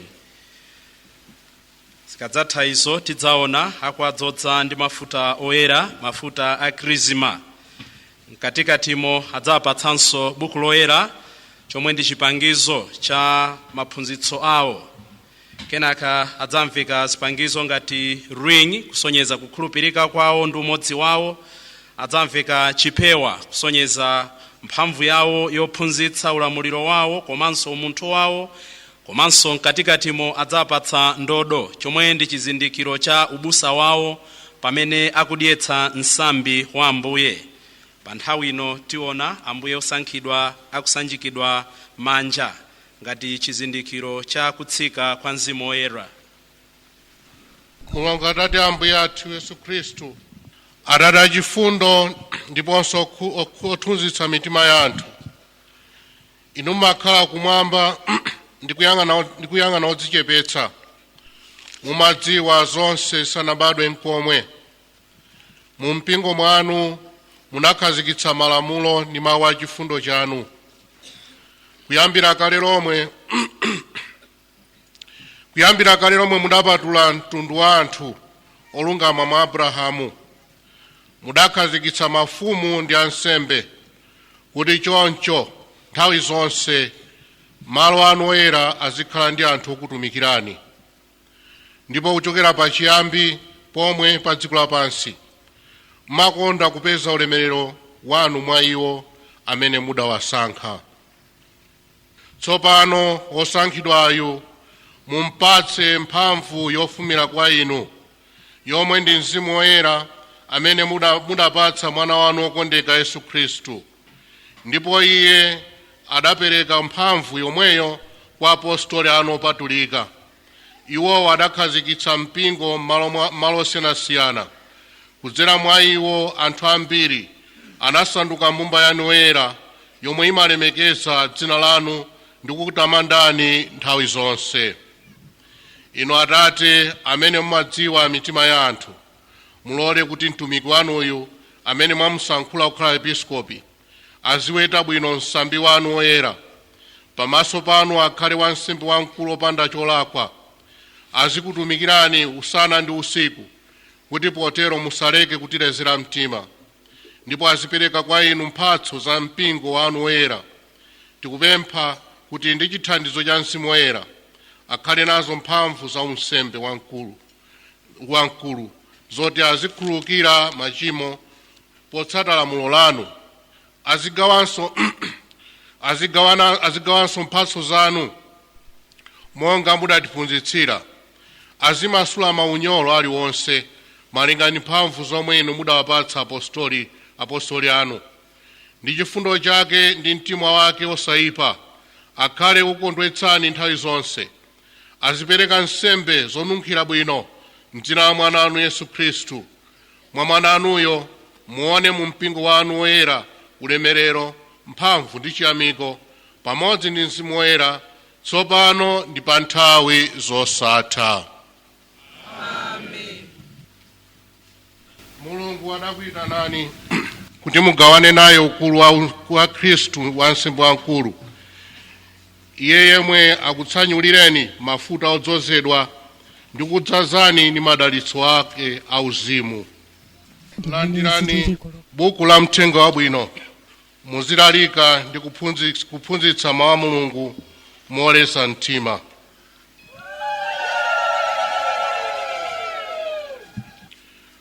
Landirani mpheteyi imene liyofanizira chikhulupiriro ndi kukhulupirika kwathu, ndipo ndi chikhulupiriro cha mphamvu musunge mopanda tchimo mpingo woyera wa Mulungu umene uli ngati mkwati wake.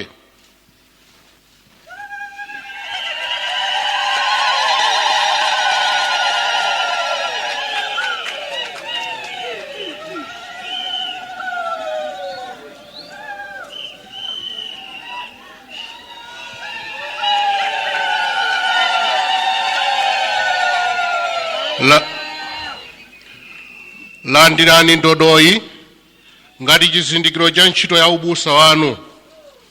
Samalirani nsambi wa nkhosa za Ambuye umene Mzimu Woyera wakudzozani kuti muyang'anire mpingo wa Mulungu.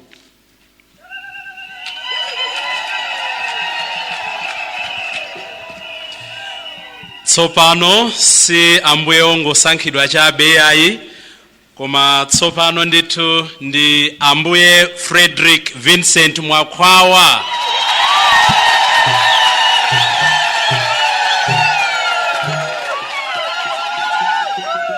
Monga mukuoneramu kutsogolo kuno ndithu mwambo koma mwambo wochititsa kaso.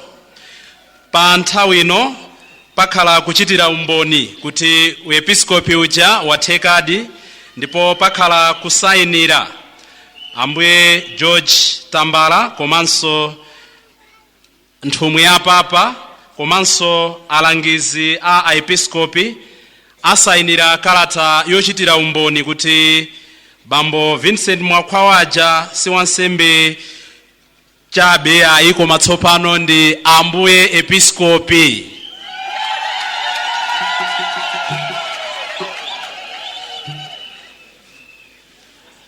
Pa nthawi imene azisayina kalata ya umboni imeneyi, akwaya titha kumayimba ndithu kwaya, chifukwa tili naye wansembe wamkulu kutsogolo kuno.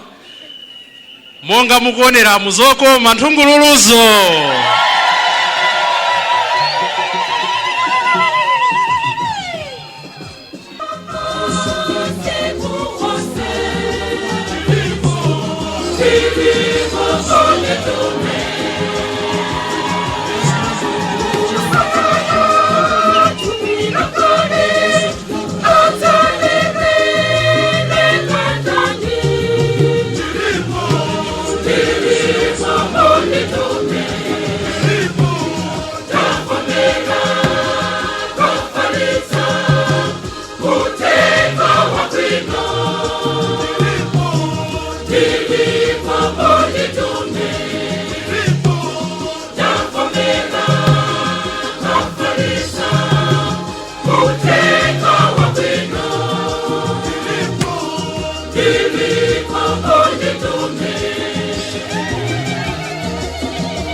titha kupitiriza nyimboyo pamene zosaina zikanali mkati.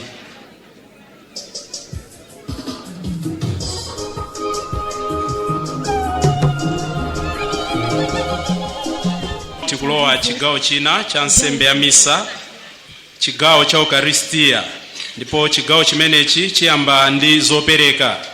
Izi ndi zopereka za pa nsembe ya misa.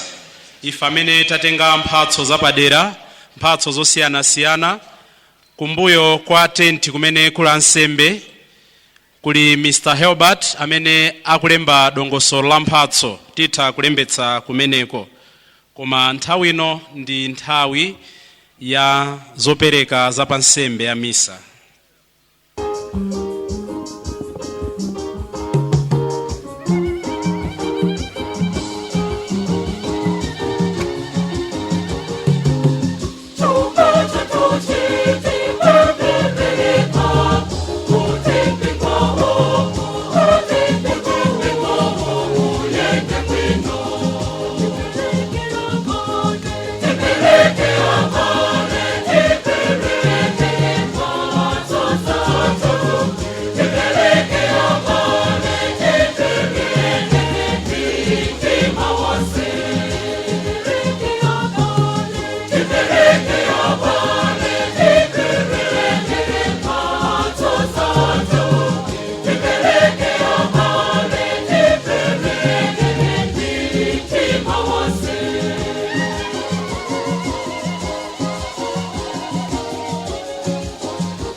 Landirana dada chifundo mphatso zimene tikupereka paguwa pano mumvere mapemphero athu kuti abusa anu akhale okhulupirika ndipo mbumba yanu ikomereni nthawi zonse mwa Yesu Khristu Ambuye athu.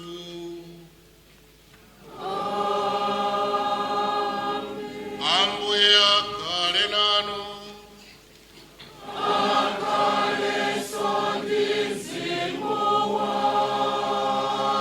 Kwezani mitima kumwamba.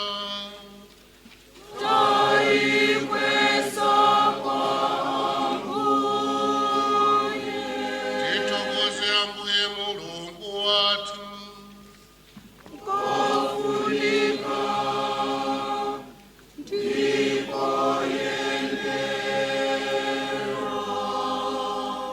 Zona ndikofunika ndikuyenera udindo wathu ndi chipulumutso chathu nthawi zonse ndi pamalo ponse kuti tikuthokozeni Ambuye atatoera Mulungu wamphamvu zonse ndi wamuyaya. Inu Ambuye m'busa wamuyaya chikhalire simudausiye wokha msambi wanu koma mwa apostoli anu odala mudaulonda ndi kuteteza kosalekeza ndipo mausamala mwa abusa amene mudawayika kuti awuyendetse m'malo mwa mwana wanu. choncho limodzi ndi anjelo ndi alikanjelo, mafumu ndi akuluakulu aulamulira mphamvu onse ndi magulu ankhondo akumwamba, tikuyimba nyimbo ya ulemerero wanu mosalekeza poyimba kuti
popeza kudzera mwa mwana wanu Ambuye athu Yesu Khristu ndi mphamvu ndiponso ndi ntchito za Mzimu Woyera mumapatsa moyo ndi kuyesa zonse, simulekeza kuyitana anthu kuti akhale anu, kuti kuyambira mmawa mpaka madzulo apereke nsembe yoyera yotamanda dzina lanu.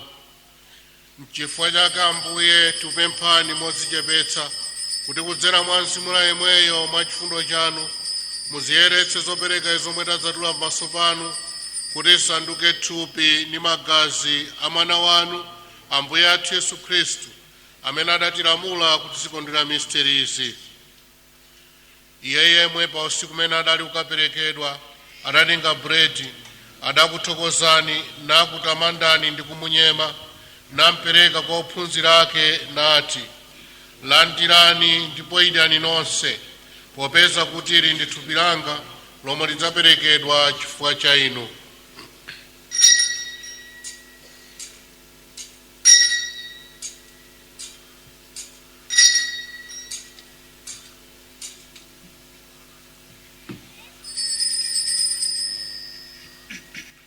Chimodzimodzi atatha kudya adatenga chikho, adakuthokozani nachidalitsa ndi kuchipereka kwa ophunzira ake nati, landirani ndipo imwani nonse, popeza kuti ichi ndi chikho cha magazi anga, magazi a pangano chatsopano ndi chosatha, amene adzatsidwa chifukwa cha inu ndi anthu onse, kuti afafanize machimo.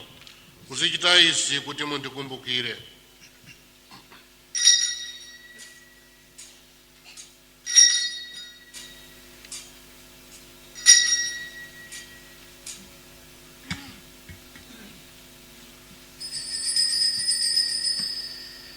Misteri ya chikhulupiriro.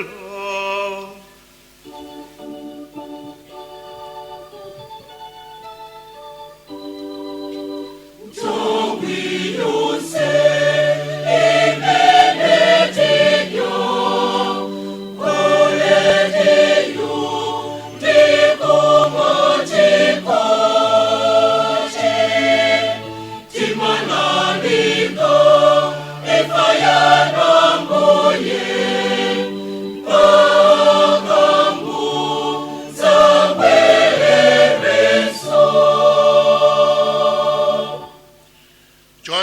ife pokumbukira masautso otipulumutsa mwana wanu ndi kuuka kwake kwa ulemu ndi kukwera kwake kumwamba, ndipo pamene tikuyembekeza kubwera kwake kwachiwiri tikupereka kwa inu nsembe ino yamoyo ndi woyera kuti tikuthokozeni.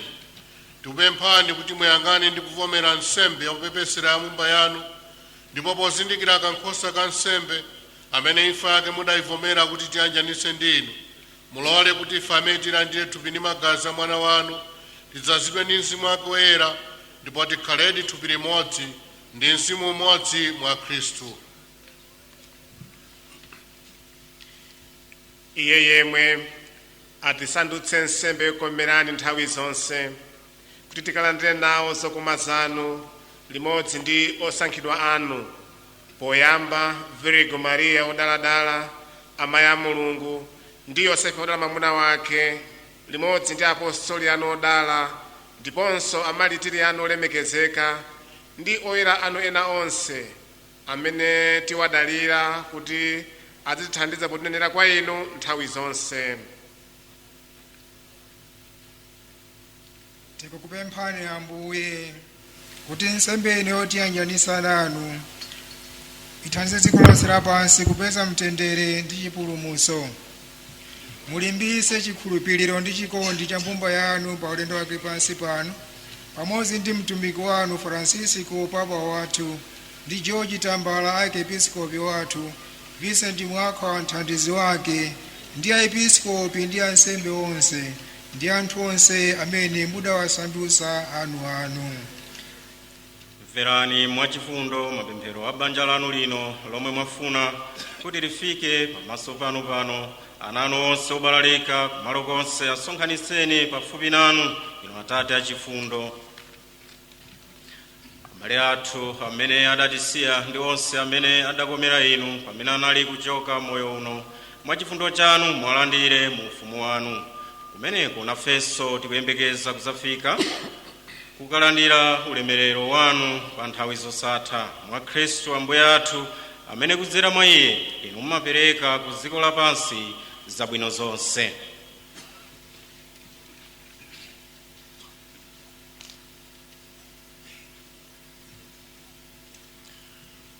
Kudzera mwa Iye, pamodzi naye mwa Iye, inu Mulungu Atate amphamvu zonse, limodzi ndi mzimu woyera, ulemu wonse ndi ulemerero ndi wanu pa nthawi zosatha.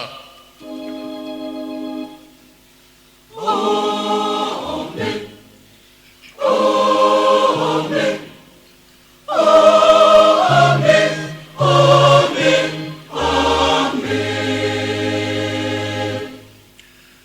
Monga momwe mpulumutsi adatilamulira ndiponso potsata maphunzitso a Mulungu, tikunena mosaopa kuti Atate athu muli mmwamba, dzina lanu liyeretsedwe, ufumu wanu udze, kufuna kwanu kuchitidwe monga mmwamba choncho pansi pano. Mutipatse ife lero chakudya cha lero, mutikhululukire ife zochimwa zathu monga ifenso takhululukira adani athu, musatisiye ife m'chinyengo, koma mutipulumutse ife kwa zoyipa.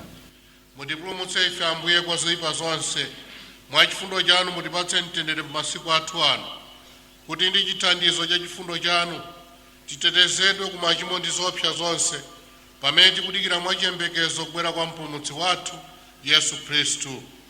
Popeza kuti ufumu, mphamvu ndi ulemerero ndi wanu nthawi zonse. Ambuye Yesu Khristu, amene mudauza apostoli anu kuti ndikusiyirani mtendere, mtendere wanga ndikupatsani, musayang'ane machimo athu koma chikhulupiriro cha mpingo wanu, ndipo mwakufuna kwanu mupatse mtendere ndi umodzi, inu amene mulini moyo ndi ufumu pa nthawi zosatha. Amen.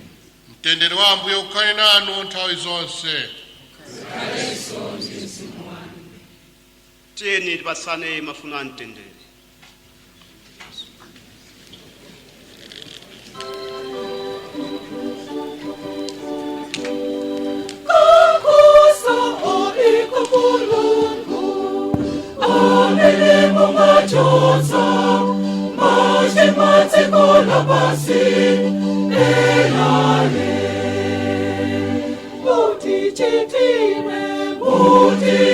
Mutichitire chisoni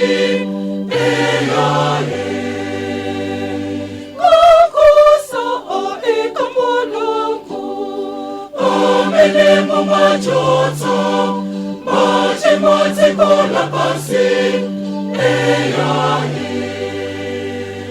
Mutichitire, chisoni, eyahi. Kukusa eka mulungu, omelemo machozo, machimotsi kola pasi, eyahi. Mutipatse, tendere, eyahi.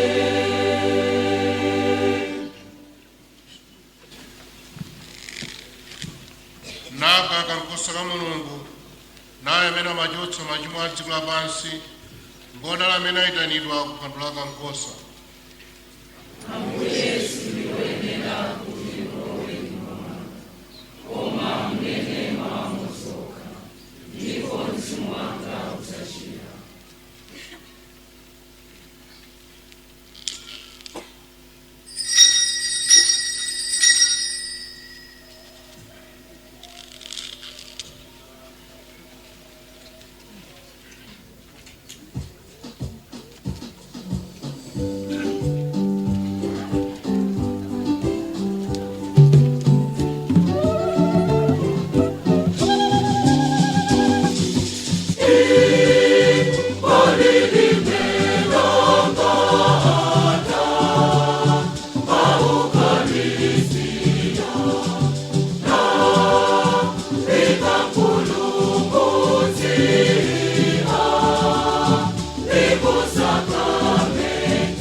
Uwakafuni tuti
Nikupepetane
tiuthokozana Atate chifukwa mmadiyetsa mumba yanu mwa njira yodabwitsa Ukaristiya. Tikupemphani kuti tonsefe tilimbikire kutsata njira zanu mokhulupirika, tikutumikireni modzipereka pa ulendo wathu pansi pano, kuti choncho tikakondwere nanu pa nthawi zosatha kumwamba, mwa Yesu Khristu Ambuye athu.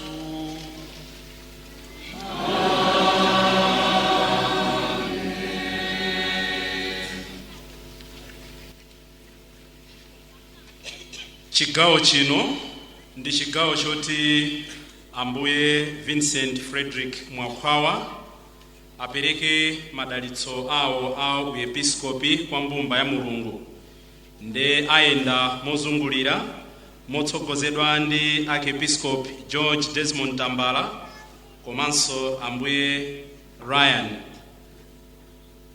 Pa nthawi imene akupereka madalitsowa tisunge ndithu dongosolo ndi mwambo wa ntchalichi. Akatidalitsa timalandira ndi chizindikiro cha mtanda.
Uthenga wa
Tsopano tikulowa mchigawo cha zoyankhula. Chigawo chimenechi atiyankhulire ndi anthu asanu awa. Poyamba wapampando wa akhristu aeni ake Mr. Gabriel Kamlomo. Kenaka tidzapempha ambuye Vincent Mwakhwawa kuti atiyankhule. Iwo adzatidutsira ambuye George Tambala. Ndipo ambuye Tambala adzatidutsira His Excellency Archbishop Juan Luke Perich, Apostolic Nuncio to Malawi and Zambia, amene adzatidutsire a State Vice President, Right Honorable Saulos Klaus Chirima. Mundirole ambuye olemekezeka chifukwa cha nthawi, poti munandipatsa udindo opanga guide, ndiye ndipange guide. Amene mubwere kutsogolo kuno kupatula mwina inuyo ambuye Anuncio komanso a State Vice President, koma magulu oyamba awiriwa ndipanga guide, maulemu ndikuperekerani. Ndiye mukafika kutsogolo kuno mungoyamba oyankhula. So maulemu anu mukanapereka motere. Ulemu, the State Vice President, Right Honorable Dr. Saulos Klaus Chirima,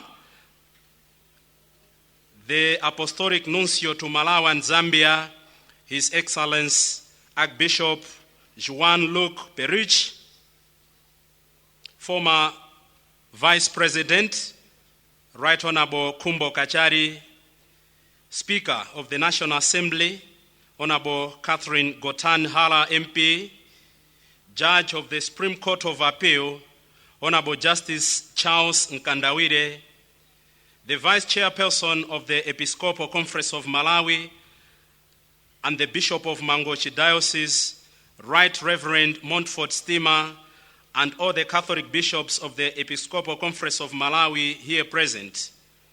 Right Reverend Edwin Mulandu, Bishop of the Catholic Diocese of Mpika, Zambia. Your Lordship, Bishop Demantino, Bishop of the Catholic Diocese of Tete, Mozambique. Your Lordship, Right Reverend Gabriel Nsipu, Auxiliary Bishop of the Catholic Diocese of Chipata, Zambia.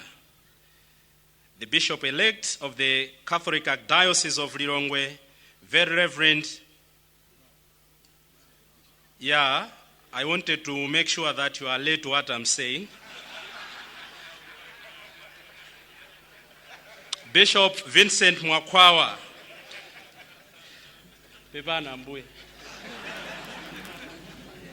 The Secretary General of the Episcopal Conference of Malawi, Very Reverend Father Valeriano Nseka, Monsignor Patrick Taware, all PMS directors here present, all superiors of religious congregations here present, the Presidential Advisor on Religious Affairs, Reverend Brian Kamwendo, Leader of Opposition in Parliament, Honorable Kondwan Nankhumwa MP, the District Commissioner for Lilongwe District Council, Dr. Lawford Palani, the Mayor of Lilongwe City Council, Your Worship Councillor Richard Banda, the Lilongwe Police Commissioner Emmanuel Soko, all priests and religious present here, the Director of Immigration Department, Brigadier General Charles Kalumo, retired, the Lilongwe Archdiocesan Legal Advisor,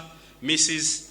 Innocencia Otoba, the Ombudsman, Honorable Grace Marira, Honorable Members of Parliament here present, all government officials here present, traditional leaders here present, the Chairperson of Archdiocesan Laity Council, Mr. Gabriel Kamlomo, brothers and sisters in Christ, and all protocols observed. Nthawi ino ndi nthawi yanu apa mpando a Kristo aini yake mu Lilongwe Archdiocese kuti mutiyankhule. Mr. Gabriel Kamlomo. Maulemu ndi amene atiperekera kale aja. Ine ndayima pano malo mwa akhristu eni ake amuno mu Archdiocese ya Lilongwe, komanso malo mwa komiti yaikulu ya bungwe la akhristu eni ake.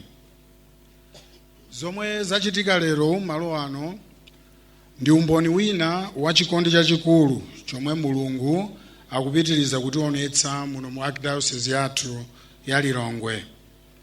Uwu ndi umboni wakuti akhristu ochuluka tsopano ayandikirana ndi masakramenti komanso uthenga wabwino.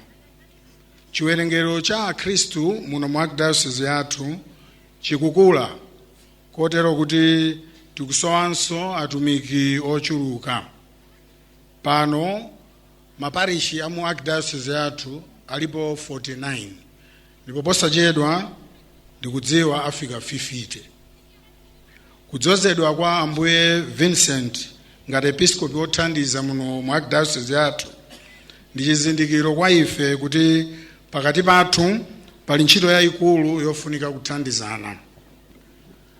Kwa inu Ambuye mthandizi, ife tikukufunirani zabwino zonse komanso utumiki wabwino, koma mwinatu mufunika kuti mulimbe chifukwa mkulu wanu Archbishop George Desmond Tambala amatuma kwambiri, pena mpaka ngati utawe. He is always looking for results. Koma tikukudziwani inu Ambuye mwakwawa ngati munthu olimbikira ntchito kwambiri, munthu ogwira ntchito ndi chimwemwe, omasuka, komanso okonda kunena zinthu monga momwe zilili, okonda kugwira ntchito ndi ana komanso akulu chimodzimodzi. Mupitirize kutsogoza Mulungu mu zonse. Mwagwira ntchito yabwino kwambiri ngati Vicar General, ngati mkulu oyendetsa ntchito za PMS, chaplain wa bungwe lathu la Kristeni yake mdziko lino, ngati mkulu oyendetsa sinodi ya Archdiocese yathu ya Lilongwe, komanso ntchito zina zonse zimene zatchulidwa poyamba. Tikupemphani kuti mupitirize. Oyera wina ananenapo kuti chimwemwe chenicheni chimapezeka makamaka pomwe munthu adzipereka ngati nsembe pofuna kukweza ulemerero wa Mulungu ndi ufumu wake. Mpingo ukukumana ndi ma-challenge panopa kuno kwathu ku Malawi, ku Africa, komanso pa dziko lonse lapansi. Inuyo mwafika pa nthawi imeneyi. Ife akhristiani ake tikufuna mutisakire kuchoona, mutithandize kuchotsa mantha komanso kukayika. As lay faithful, ife akhristiani ake tigwira ntchito limodzi nanu ngati mbusa wathu. Apapa Yohane Paulo wachiwiri oyera adanenapo kuti chikondi cha Mulungu sichibweretsa zipsinjo zomwe sitingathe kuzisenza kapena zokhumba zomwe sitingathe kuzikwaniritsa, chifukwa zomwe Mulungu amatifunsa kuti tichite thandizo lake lochitira zinthuzo limachokeranso kwa iye mwini.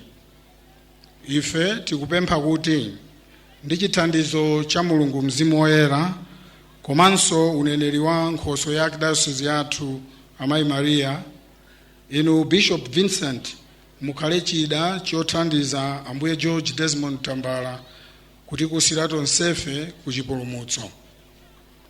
Tithokoze Ambuye olemekezeka Archbishop Tambala chifukwa cha masomphenya ndi chikondi chomwe muli nacho.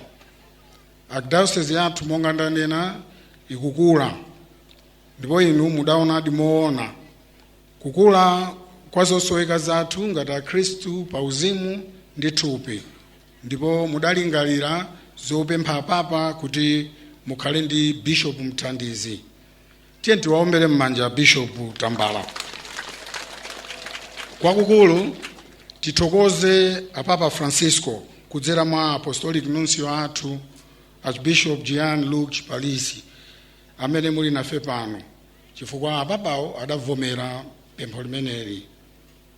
Kuchuluka kwa maparishi mzaka ziwiri zapitazi nchifukwa cha kuchuluka kwa Khristu, komanso imeneyi ikutanthauza kuchuluka kwa ntchito ya episkopi, ansembe, asistere ndi atumiki ena onse.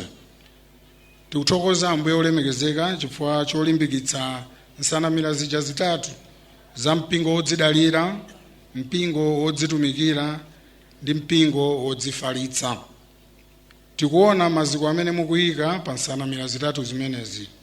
Ife tili nanu limodzi chifukwa pa ubatizo wathu tonsefe nafe tidatumidwa, ndipo Ambuye mwakhwawa afikadi pa nthawi yake. Zipatso za ntchito imeneyi Akhristu anzanga mwina sitiziona mawa kapena nkuja, koma ndikudziwa kuti tidzaziona ndithu. We pray kuti Mulungu akupatseni mphamvu ndi nzeru Ambuye Tambala kuti mukwaniritse masomphenya amenewa muno mu Archdiocese ya Lilongwe. Kwa Akhristu anzanga, mphatso imene talandira lero ndi udindo omwe tiyenera kuusenza. Kusamalira atumiki athu m'njira zosiyanasiyana ndi ntchito yomwe tidavomera kale. Tiyeni tigwirane manja kuti tiwathandize atumiki onse amu mpingo kuti nawo adzititumikiranso bwino, kuphatikizapo Bishop Vincent Frederick Mwakhwawa. Tisayiwalenso kuwapempherera atumiki athuwa, akusowa mapemphero athu kwambiri. Ndithokoze chifukwa cha ntchito chonse chomwe Akhristu anzanga mwagwira kuti tifike lero. Makamaka wapa mpando wa komiti ya Akhristu eni ake yoona zochitika muno mu Archdiocese, Mr. Dean Tandani ndi komiti yanu yonse. Ndikuthokozanso onse omwe tayikapo nthawi yathu, chuma chathu ndi maganizo athu, maparishi, CMO, CWO, youth, mabungwe onse amu mpingo. Lady Council yanu ikunena kuti zikomo kwambiri. Akubanja la Bishop Mwakhwawa tikuthokozeni. Mudapereka mwana wanu pa guwa la nsembe, watitumikira modzipereka. Lero ndi uyu ali apo mbusa wamkulu. Ndithokozenso azitsogoleri komanso Akhristu eni ake ochokera m'madayosezi onse motsogozedwa ndi a National Lady Chair Mai Mahata. Ndithokozenso apa Mr. Yota Mwale amene ndi a chairperson a Lady Council ya kuchipata ku Zambia. Ndi Akhristu onse amene mwachoka uko. Ena achoka ku Zambia, ku DRC, ena ku Mozambique. Kumeneko ndiye kukhala mwaubale. Pomaliza tithokoze Mulungu pa zonse. Zikomo chifukwa chondimvetsera modekha, and congratulations Ambuye Vincent. Zikomo kwambiri Ambuye olemekezeka.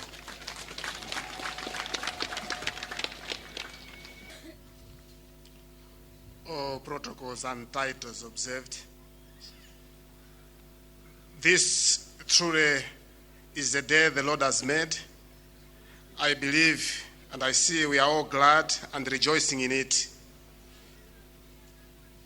Join me indeed in thanking God for this special gift He has given to the church in the Archdiocese of Lilongwe and beyond as an auxiliary. I embrace this gift and calling with all humility. Like our Mother Mary, it is fitting to recall the Magnificat. My soul glorifies the greatness of the Lord, and my spirit rejoices in God my Savior, for He has looked with favor on His lowly servant. For the Almighty has done great things for me. From Luke 1:46-49.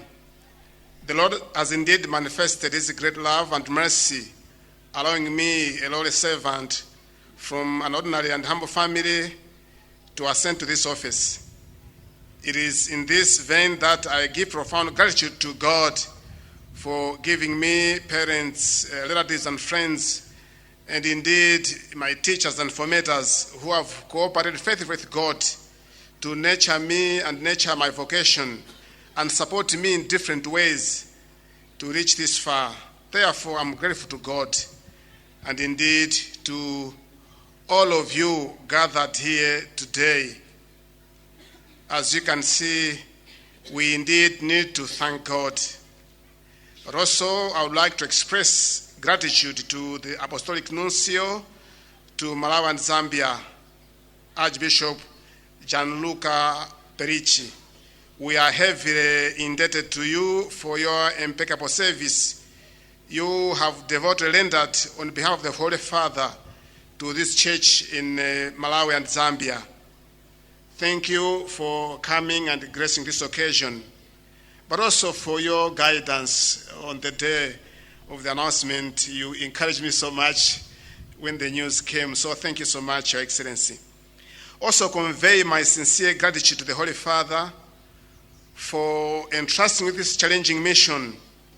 I pledge total obedience and indeed to carry out this mission in communion with him, the Supreme Pontiff, and the Magisterium of the Church. I would like also to thank Your Honor, the Vice President of the Republic of Malawi, for greatly honoring us through your participation in this ceremony. You have a tight and busy schedule, but coming to this function, I don't take it for granted. Your presence, together with the other government officials, and indeed all that you are with, bears witness to the importance of the need for cordial and honest relationship between the church and the state. Surely we all work to develop and serve people of God and indeed bring salvation through our various services. Your Honor, I wish God blessings on you as you continue to serve this country together with the President of this country and all the cabinet members and the members of Parliament. I would also like to thank Archbishop George Tambala. I would like to extend heartfelt gratitude to you for your fatherly love, guidance, and support, and also great encouragement. Surely, on the day this was announced, you were also one of those who called me to support me, because by that time you were at the retreat praying. So you encouraged me so much. And I remember, because I've been working with him for the past 1 year, you know, there's a lot that happens at the mission of the Archdiocese. So one time I was, chatting with him and asking Ambuye some things, I'm doing and, issues I'm handling. They give me sleepless nights. How do you sleep? Do you take some medicine to sleep? He just smiled. And then after this, he said, now I'll give you the drug. So he has been so supportive to me, and indeed to propose that he needs a helper is also a great sign of his commitment to ensure that, the church and the diocese continue to progress. So once again, thank you, Your Grace. And I promise my continued cooperation, obedience, and faithfully carry out all the duties you are going to assign me in this archdiocese. Also to all members of the Episcopal Conference of Malawi, archbishops and bishops present here, I'm sincerely grateful to you for welcoming me in the family of ECM with great love and warmth. I am your young brother, and I'm ready to humbly learn from your immense experience and cooperate with you in this great work of building the kingdom of God in Malawi and beyond. To also my brothers bishops from Zambia, Bishop Mlandu, who has been a close friend in the PMS office from Pika Diocese, and also Bishop Msipu of Chipata. Thank you so much for coming. And Bishop Giamantino from Tete, thank you so much for coming and giving me your support. And also the provincial superiors who are here, who have come also from other countries, from Zambia, the Salesian, and SVD from DR Congo, and the others who are here. Thank you so much for coming to Malawi to be with me on this great occasion. And to my brother priests, religious, men and women, I also want to thank you so much for coming to this day, but more also for your prayers. Since the announcement was made on 15 November, you have always been sending me messages and of encouragement and promising prayers, and I've really experienced the power of your prayers. So thank you so much, fellow priests, and I am a bishop. So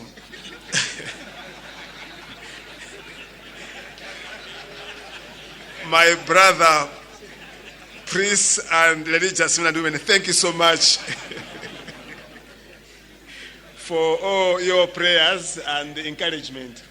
And please continue to pray for me and pray for all the bishops. You know the great challenge with this responsibility. So let's continue to work together and pray for one another and indeed work together.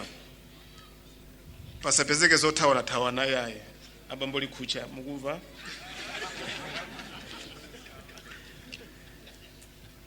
I would like also to express thanks to you, the lay faithful, all over Malawi who have come to this function.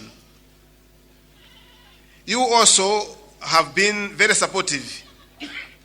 Not only this time I was appointed as auxiliary bishop, but throughout my priestly life in my apostolate, mainly when I was also in charge of the laity. I have learned much from you and you have supported me a lot. And today I would like to thank you sincerely for your love, which you have shown to me through your prayers, but also through various, moments of encouragement, meetings, and also your various ways of supporting me through donations and other resources. So thank you so much for coming to this day and indeed celebrating with me. Through this also ceremony I've experienced and seen your love. Thank you so much. And I promise my prayers for you daily. And also I seek and ask for your prayers. And other friends of various denominations also here, thank you so much for praying for me and coming to this ceremony.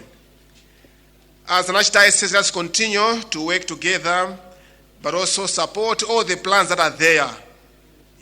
Since Archbishop George Lambala came, he has been open to share to us, all what he thinks about this archdiocese, but also what he has found happening already.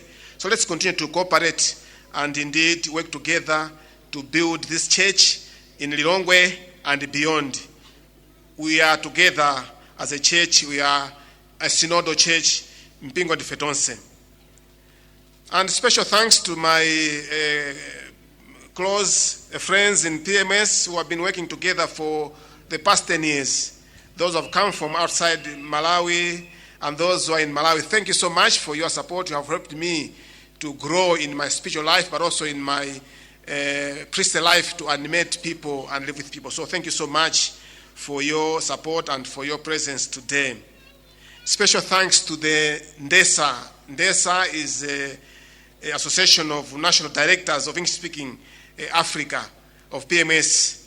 They are also here. So thank you so much for coming to this day. And finally, I would like also to thank those who helped me pray in a special way, those who facilitated my retreat in Rome, Father Philbert Nampande, but also other colleagues of his Carmelites in Rome. They helped me a lot. And also here, Father Peter Nkumbira, who helped me in my prayer at the monastery in Sparta. Special thanks to you for helping me in this preparation. And all those offered prayers, Radio Maria, Radio Alinafe, Radio Tigawane, Kuala, and Tutumfye, you were praying for me with a novena. So thank you so much for your prayers. And indeed to all of you, it's just to say thank you, thank you, thank you. So, maoje papachichewa, kwambiri, zambiri mwamvakale, si choncho? Mwamvakale.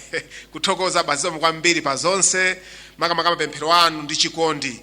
Chikondi ndachiona kudzera mapemphero anu, komanso mphatso zanu mwandipatsa pano, komanso mekhala kundilimbikitsa akhristu nonse kumalawi kuno, komanso ansembe anzanga, masistere, komanso mabrother, asemino, nonse zomwe kwambiri chifukwa cha mapemphero anu, komanso anthu olemekezeka akuluakulu kuboma ndi anzanga nonse amene muli nomwe padera, zomwe kwambiri chifukwa cha mapemphero anu komanso kubwera kwanu. Ndi amenewa zomwe kwambiri ndapempha Ambuye Tambala kuti atilankhule.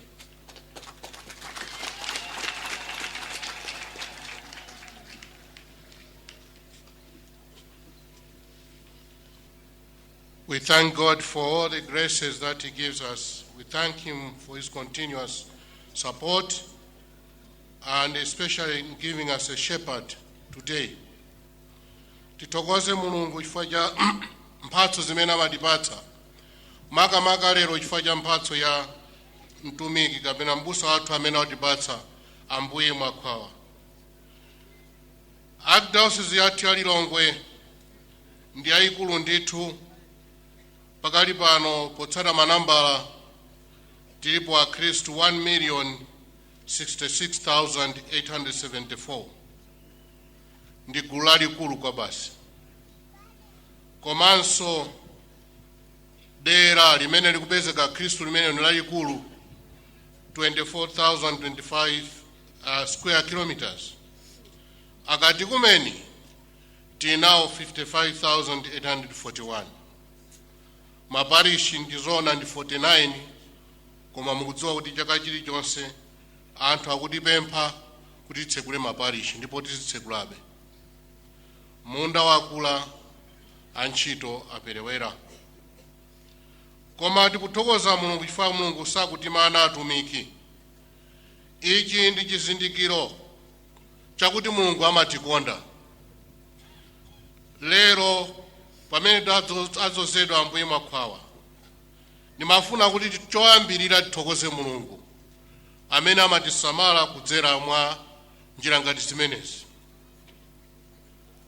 Ngati bishop wanu kuno ku Lilongwe, nimafunanso ndithokoze Papa Francisco, komanso Apostolic Nuncio, Your Excellency Gianluca Perici, chifukwa chovomera kuti mutipatse mbusa auxiliary bishop. Nimati mama diocese yonse tine kuti zikomo. Your Excellency, I would like to convey special thanks to you and to the Holy Father for the gift of our newly ordained, consecrated Bishop Vincent Mwakwawa. Many thanks, grazie, grazie. Ku diocese yonse yathu ya Lilongwe Archdiocese, chaka chino tili pa ulendo wa sinodi. Zoonadi mpingo ndife tonse. Nthawi yafika yoti tinyamuke, tiyambe exodo yatsopano. Tisayang'ane mbuyo, tikang'ana mbuyo, tiphunzire za mbuyo muzabwino. Maso athu akhale kutsogolo kuti tizifunse mafunso kwa Ambuye Yesu. Ambuye titani kuti tikutumikireni. Aliyense mwa inu munene kuti Ambuye ine ndilipo, munditume. Pali anthu ambiri amene sanalandire uthenga wabwino akutisowa. palinso mabanja ambiri amene akumana ndi zambiri, they are struggling. Mabanja amenewa akusowa ifeyo inu ndine muno mu Lilongwe Archdiocese. Kawiri ni makamba za achinyamata akulira mwanjira zosiyanasiyana akupempha thandizo lathu, thandizo la uzimu komanso thandizo za lathupi. Pakati pathu pali mpingo umene ukukula, ukuthamanga, sukuyenda. Mpingo wathu sukukwawa. Manamba amene ndatchulaja akukulirabe. Nimati ndipemphe Ambuye Mwakwawa, ntchito tuilipo, tili pa magobo, tigwire ntchito. Palibe kupuma. Liwiro limene tayamba pakali pano ndingosintha magiya tsopano, koma palibe reverse. Ambuye Yesu ananena kuti let us work while there is still light. Chifukwa posachedwapa sitidziwa aliyense mwa ife tidzamaliza ndime yathu. Pamene tili mphamvu tigwire ntchito. Kwa ansembe onse muno mu Lilongwe Archdiocese, banja lathu timathokoza, ine nimathokoza chifukwa cha umodzi wathu. Aliyense amayang'ana nzake, where is your brother? Chimenecho nimathokoza kwambiri. Ndifuna ndikulimbikitseni kuti tiye tipitize ndi mtima umenewo. Pamene tikudwala tisamalane, pamene pali chisangalalo tisangalale limodzi, pamene tikugwira ntchito tigwire ntchito mwakhama. I'm sure kuti Bishop Mwakwawa mupitizabe kukhala kulimbitsa ansembe athu, kuwalimbikitsa pa zonse zimene amakumana nazo. Kwa ma-religious onse, masisteri, ma-brother, komanso ansembe amene ali muzipani, tiyeni timange mpingo limodzi. Let us build the church together. Our State Vice President, Dr. Saulos Klaus Chilima, inenso monga athokozera Ambuye Mwakwawa ndikuthokozeni chifukwa chofika. Mutithokozere kwa State President chifukwa cha umodzi umene munationetsanso pa nthawi yonse imene tinali pa chikonzero chimenechi. Ndikudziwa kuti a State President akadakonda atakhala nafe, koma basi chifukwa cha zina ndi zina alephera kutero. Tikumvetsa ndithu. Mutithokozere pa chithandizo chilichonse chimene mwatipatsa, atipatsanso kuti tiyendetse mwambo uno ndi zina ndi zina. Ndithokoze kwa Ambuye Msipu kuchokera ku Zambia pamodzi ndi Ambuye Mlandu. Zambia timadziwa kuti pamodzi ndi ife timayendera palimodzi zambiri. Posachedwapa tikumananso kuno sub-region conference meeting ya mabishop wa Zambia, Zimbabwe, Malawi. Tikumana chaka chino. Ambuye Tamantino, ndimati ndithokoze grazie eccellenza per aver venuto qui per condividere con noi questa gioia. Ndikuthokozeni kwambiri, mukatithokozerenso kumeneko. Pomaliza ndimati ndikuthokozeni akhristu ena tonse amene mwafika. Tipempha Mulungu kuti akuthandizeni kuti muyende bwino. Uthenga wapadera madriver, chonde samalani mizimu ya anthu imene mwanyamula. Tiyendetse bwino pansewu. Mabishopu anzanga, Episcopal Conference of Malawi, zikomo kwambiri chifukwa chofika komanso chifukwa chotilimbikitsa kuno ku Lilongwe Archdiocese. Tsopano conference yathu ini mabishopu 10. Tilinso ni mabishopu ena awiri amene ali opuma.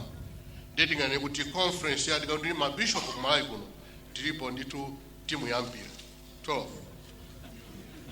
Ndiye ndithokoze kwambiri to the whole conference. Thanks Lord for coming and thanks for your support. Ambuye Mwakwawa tiyambepo ntchito, Mulungu atithandize, zikomo kwambiri.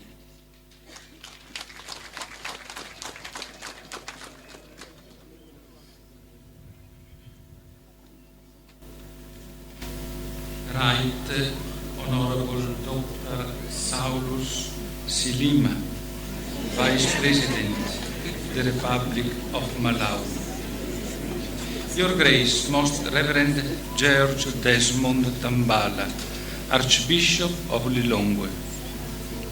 Dear brothers in the episcopate, distinguished authorities, dear priests, religious men and women and the lay faithful, dear family members of Monsignor Vincent, dear brother Bishop Vincent, today the Lord invites you to walk with determination on the path of the Beatitudes.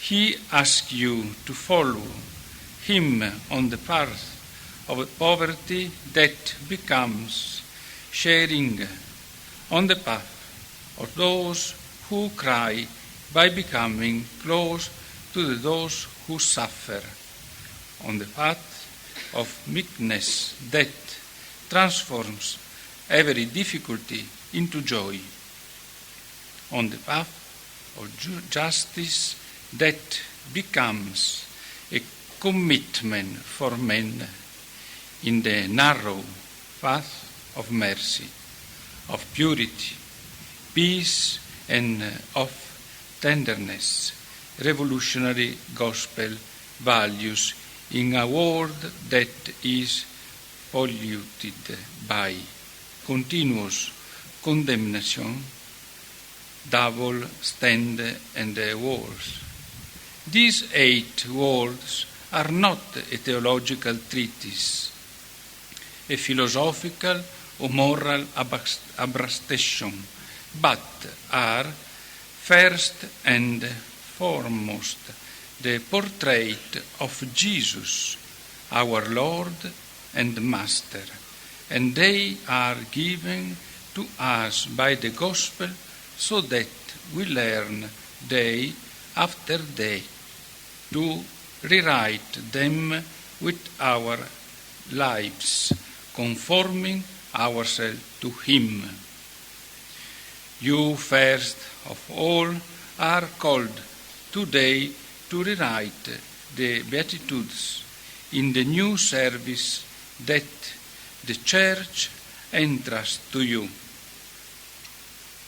Blessed is the bishop who makes poverty and sharing his lifestyle, because with his testimony he is building the kingdom of God. Blessed is the bishop who is not afraid to strike his face with tears, so that the pain of the people and the effort of the priest can be reflected in them and find the consolation of God in the embracing those who suffer. Blessed the bishop who considers his ministry as a service and not a power, making meekness his strength, giving everyone the right of citizenship in his to inhabit the land promised to the meek.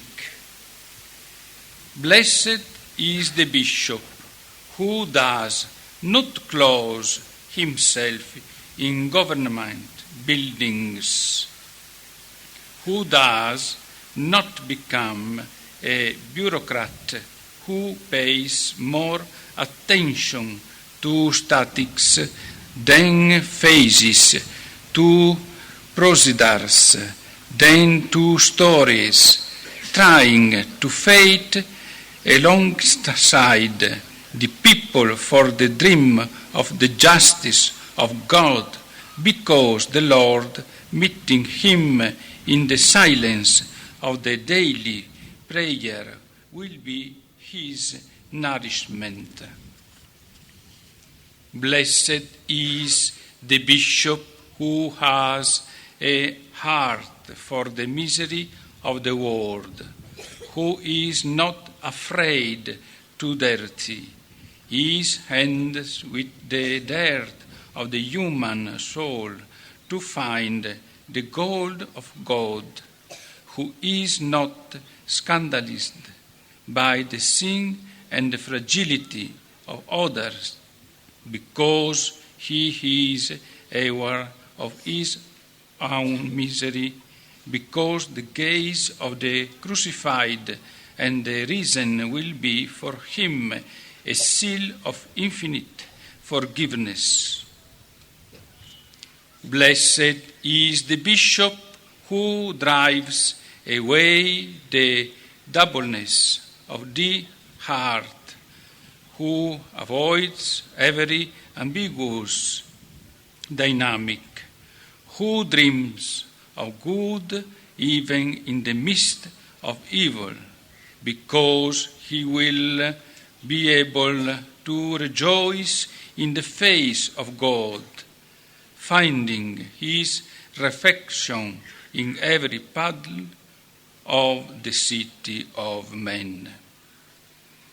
Blessed is the bishop who works for peace, who accompanies the path of reconciliation, who sows the seed of communion in the heart of the presbytery, who accompanies a divided society on the path of reconciliation, who take every man and every woman of good will behind to build brotherhood. God will recognize him as his son. Blessed is the bishop who, for the sake of the gospel, is not afraid to go against the current, who make his face hard, like that of Christ heading to Jerusalem without letting himself be held back by misunderstandings and obstacles, because it knows that the kingdom of God advances in the contradiction of the world. Mary, woman of beatitudes, you who with the apostles waited, invoked, and received the gift of the Spirit, pray with for Vincent. May the Spirit of the risen one constitute him as an instrument of communion and unity.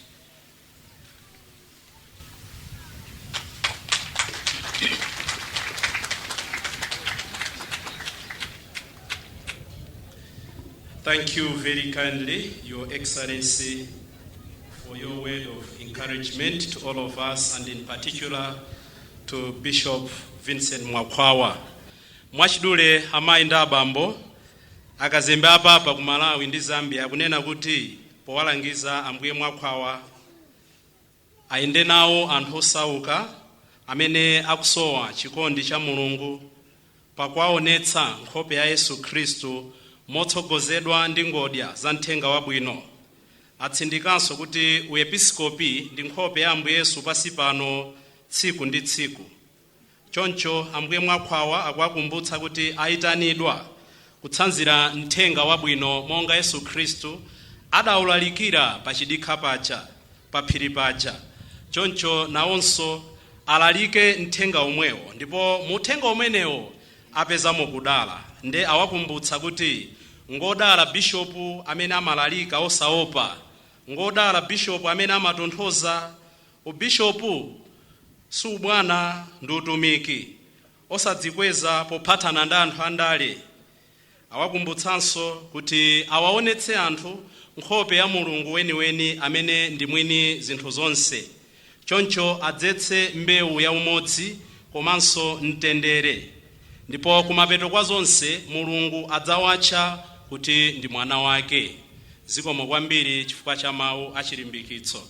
At this point in time, may I kindly request the State Vice President to address us. Your Honor, Kumbo Hastings Kachali, former Vice President of the Republic of Malawi, Honorable Deus Gumba MP, the Minister of Lands, Your Excellency Archbishop Gianluca Perici, Apostolic Nuncio to Malawi and Zambia, Most Reverend George Desmond Tambala, the Archbishop of the Archdiocese of Lilongwe, and the President of the Episcopal Conference of Malawi, Right Reverend Vincent Mwakwawa, Auxiliary Bishop of Lilongwe, Your Excellencies, members of the Episcopal Conference of Malawi and the Secretary General, all priests and sisters, and the laity here present, Mr. Gabriel Kamlomo, Chairperson of the Laity Council here, Your Lordship, Justice Charles Chinganya Mkandawire, Judge of the Supreme Court of Malawi, and all judges present this afternoon, Honorable Kondwan Nankuma, MP, Leader of Opposition, Dr. Lucky Sikwese, Secretary to the Vice President, and all government officials here present, all members of the Diplomatic Corps, leaders, representatives, and members of the Tonsai Alliance, in a special way, Honorable Patrick Zebron Chilondola, Regional Chairman, Malawi Congress Party, Honorable Rashid Piri, UTM Regional Governor for the Center, Reverend Brian Kamendo, Advisor to the President on Religious Affairs, Honorable George Zulu, Member of Parliament for Lilongwe City West constituency, and all members of Parliament here present, all traditional leaders here present, distinguished invited guests, ladies and gentlemen. Mwachizolowezi mmatilankhulitsa kumapeto anthu ali ndi njala aziti kuyira kuti tikuchedwa kulankhula. Ulendo wina tidzayambe ndife, mudzamalizire ndinu.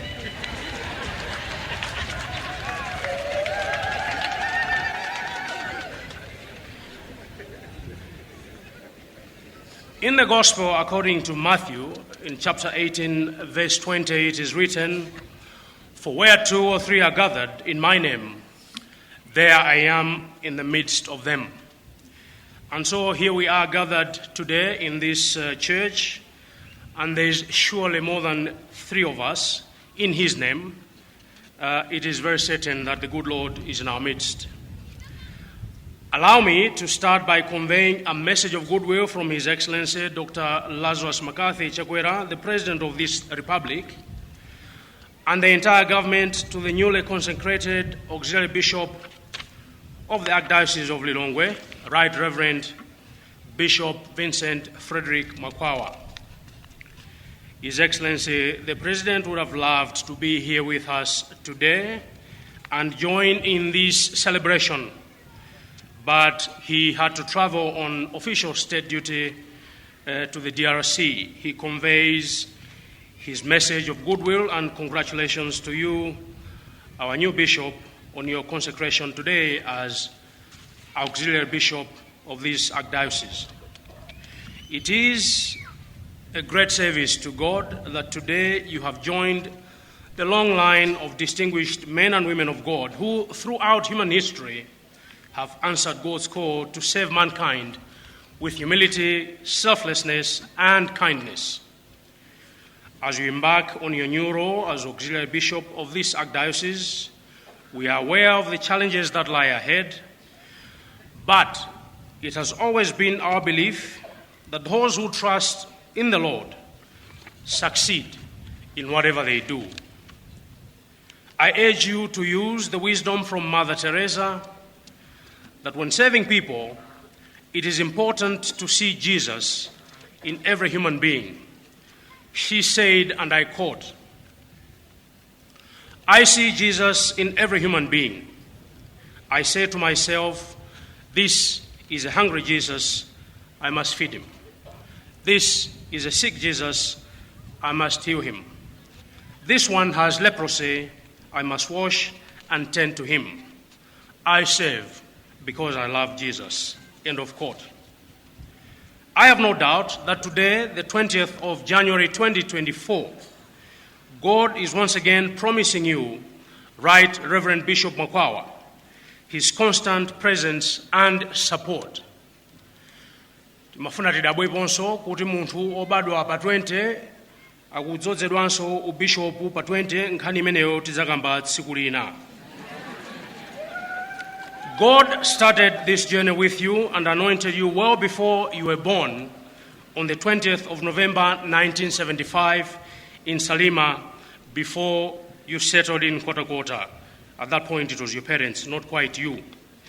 Your ordination to priesthood in July 2003 signaled the commencement of your exodus to service in the church as a servant of the Lord. The same call you answered those many years ago is the one you answered when you were appointed auxiliary bishop by the Holy Father. Be fortified in your faith by the inspiration we should get from Mother Mary when she responded to the angel Gabriel by only asking one important question before she submitted to the will of God the Father. Luke chapter 1 verses 26 to 38.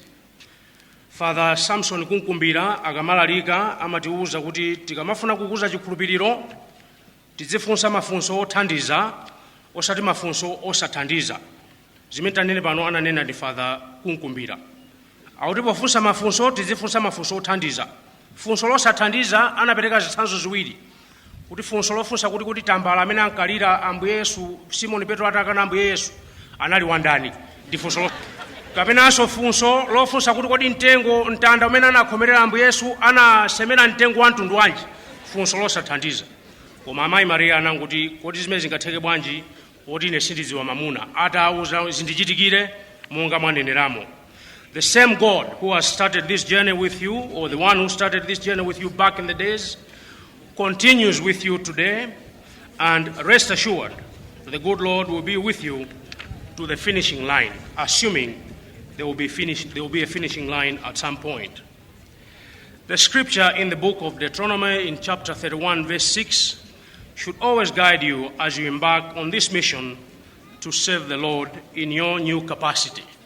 And I quote, "Be strong and courageous. Do not be afraid or terrified because of them. For the Lord your God, He will never leave you nor forsake you." Once again, on behalf of the President, His Excellency Dr. Lazarus McCarthy Chakwera, and the Malawi government, we assure you that we'll continue working with the Church to further foster the existing cordial partnership, and if as we go forward there is need for additional sweeteners, yes, we should get them. The government appreciates and acknowledges the role that the Catholic Church plays in fostering national development through various sectors, including education and health. We can only request you to continue assisting as well as advising the government when it is right to do so. To you, Your Lordship, Archbishop Desmond Tambala, and all distinguished guests, I am fully aware that today should not really be a day of long speeches, but a day to celebrate with the Right Reverend Bishop Makwawa, to wish him well and to pray for him. Therefore, on that note, allow me to conclude my speech by once again congratulating Bishop Makwawa on his consecration today. And to Ambuye Makwawa, I leave you with this quote by J. Sidlow Baxter. It goes, and I quote, "True consecration to Christ simplifies life, for it leaves management to Him." End of quote. I also want to sincerely thank you for the invitation to join this celebration today. Tithokoze mogwirizana ndi ena amene alankhulapo kumbuyoku, mwambowu wayenda bwino kwambiri. Sindinena zimene padzana tili ku Kamuzu Central Hospital tinapempha kuti Father Peter Mwanga achite dzulo, koma zimene tinapemphazo zikukhala ngati zagwira ndithu, ndiye Father Mwanga kumene muliko tikuthokozani kuti zimene tinapempha zayenda. Mukulankhula kwawo Ambuye Tambala anena kuti mukonzekere ntchito ndi ambiri, ananena kuti magobo ndiye kuti ilipo yambiri ndithu. Tikudziwani kuti ntchito malimbikira koma akuti ilipo yambiri. Komano mawu ena anali awa: pali zina zimene zimafunika kuchita mwachangu, komanso pali zina zimene zimafunika kuzichita modekha. Ndiye musankha nokha Ambuye Makwawa. Koma pachichewa pali mawu amatero kuti munda wachitedze sasosa amangotentha moto. Ambuye akudalitseni nonse masana abwino zikomo.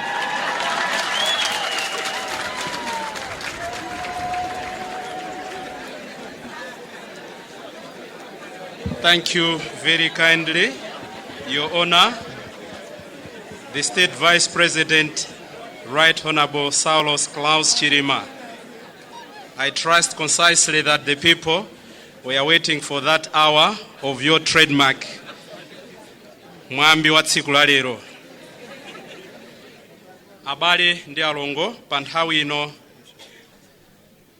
tilandira madalitso otsiriza, ndipo tikalandira madalitso otsiriza amenewa ndipiti otuluka malo ano sanayambe tonse tiyimirira kuti tiyimbe nyimbo ya fuko lathu. Ambuye akhale nanu.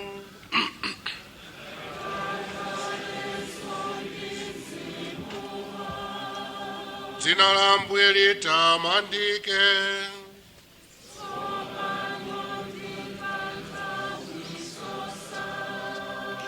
Chitanizo chathu chili m'dzina la Ambuye.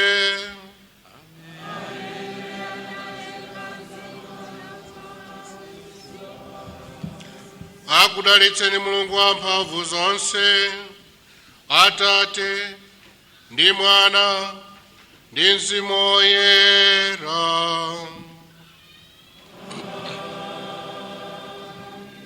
Itane mukulemekeza Ambuye ndi moyo wanu.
Pameneponso ndi pamapeto pa mwambo wodzoza Ambuye Vincent Frederick Mwakwawa kukhala bishop othandiza mu Archdiocese ya Lilongwe.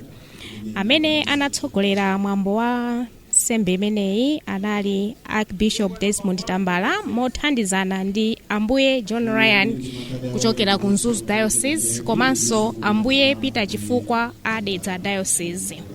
Mawu oyamba anachokera pa Deuteronomy 6 ndime yachiwiri mpaka ya 6 amene anatiwerengera ndi Mrs. Immaculate Mpitapita. Mawu achiwiri anachokera pa Ntchito za Atumwi 2 ndime ya 42 mpaka na 47 amene anachita moimba ndi Sister Katrina Kide, Sister Esther Stefano komanso Sister Patricia Chilanga.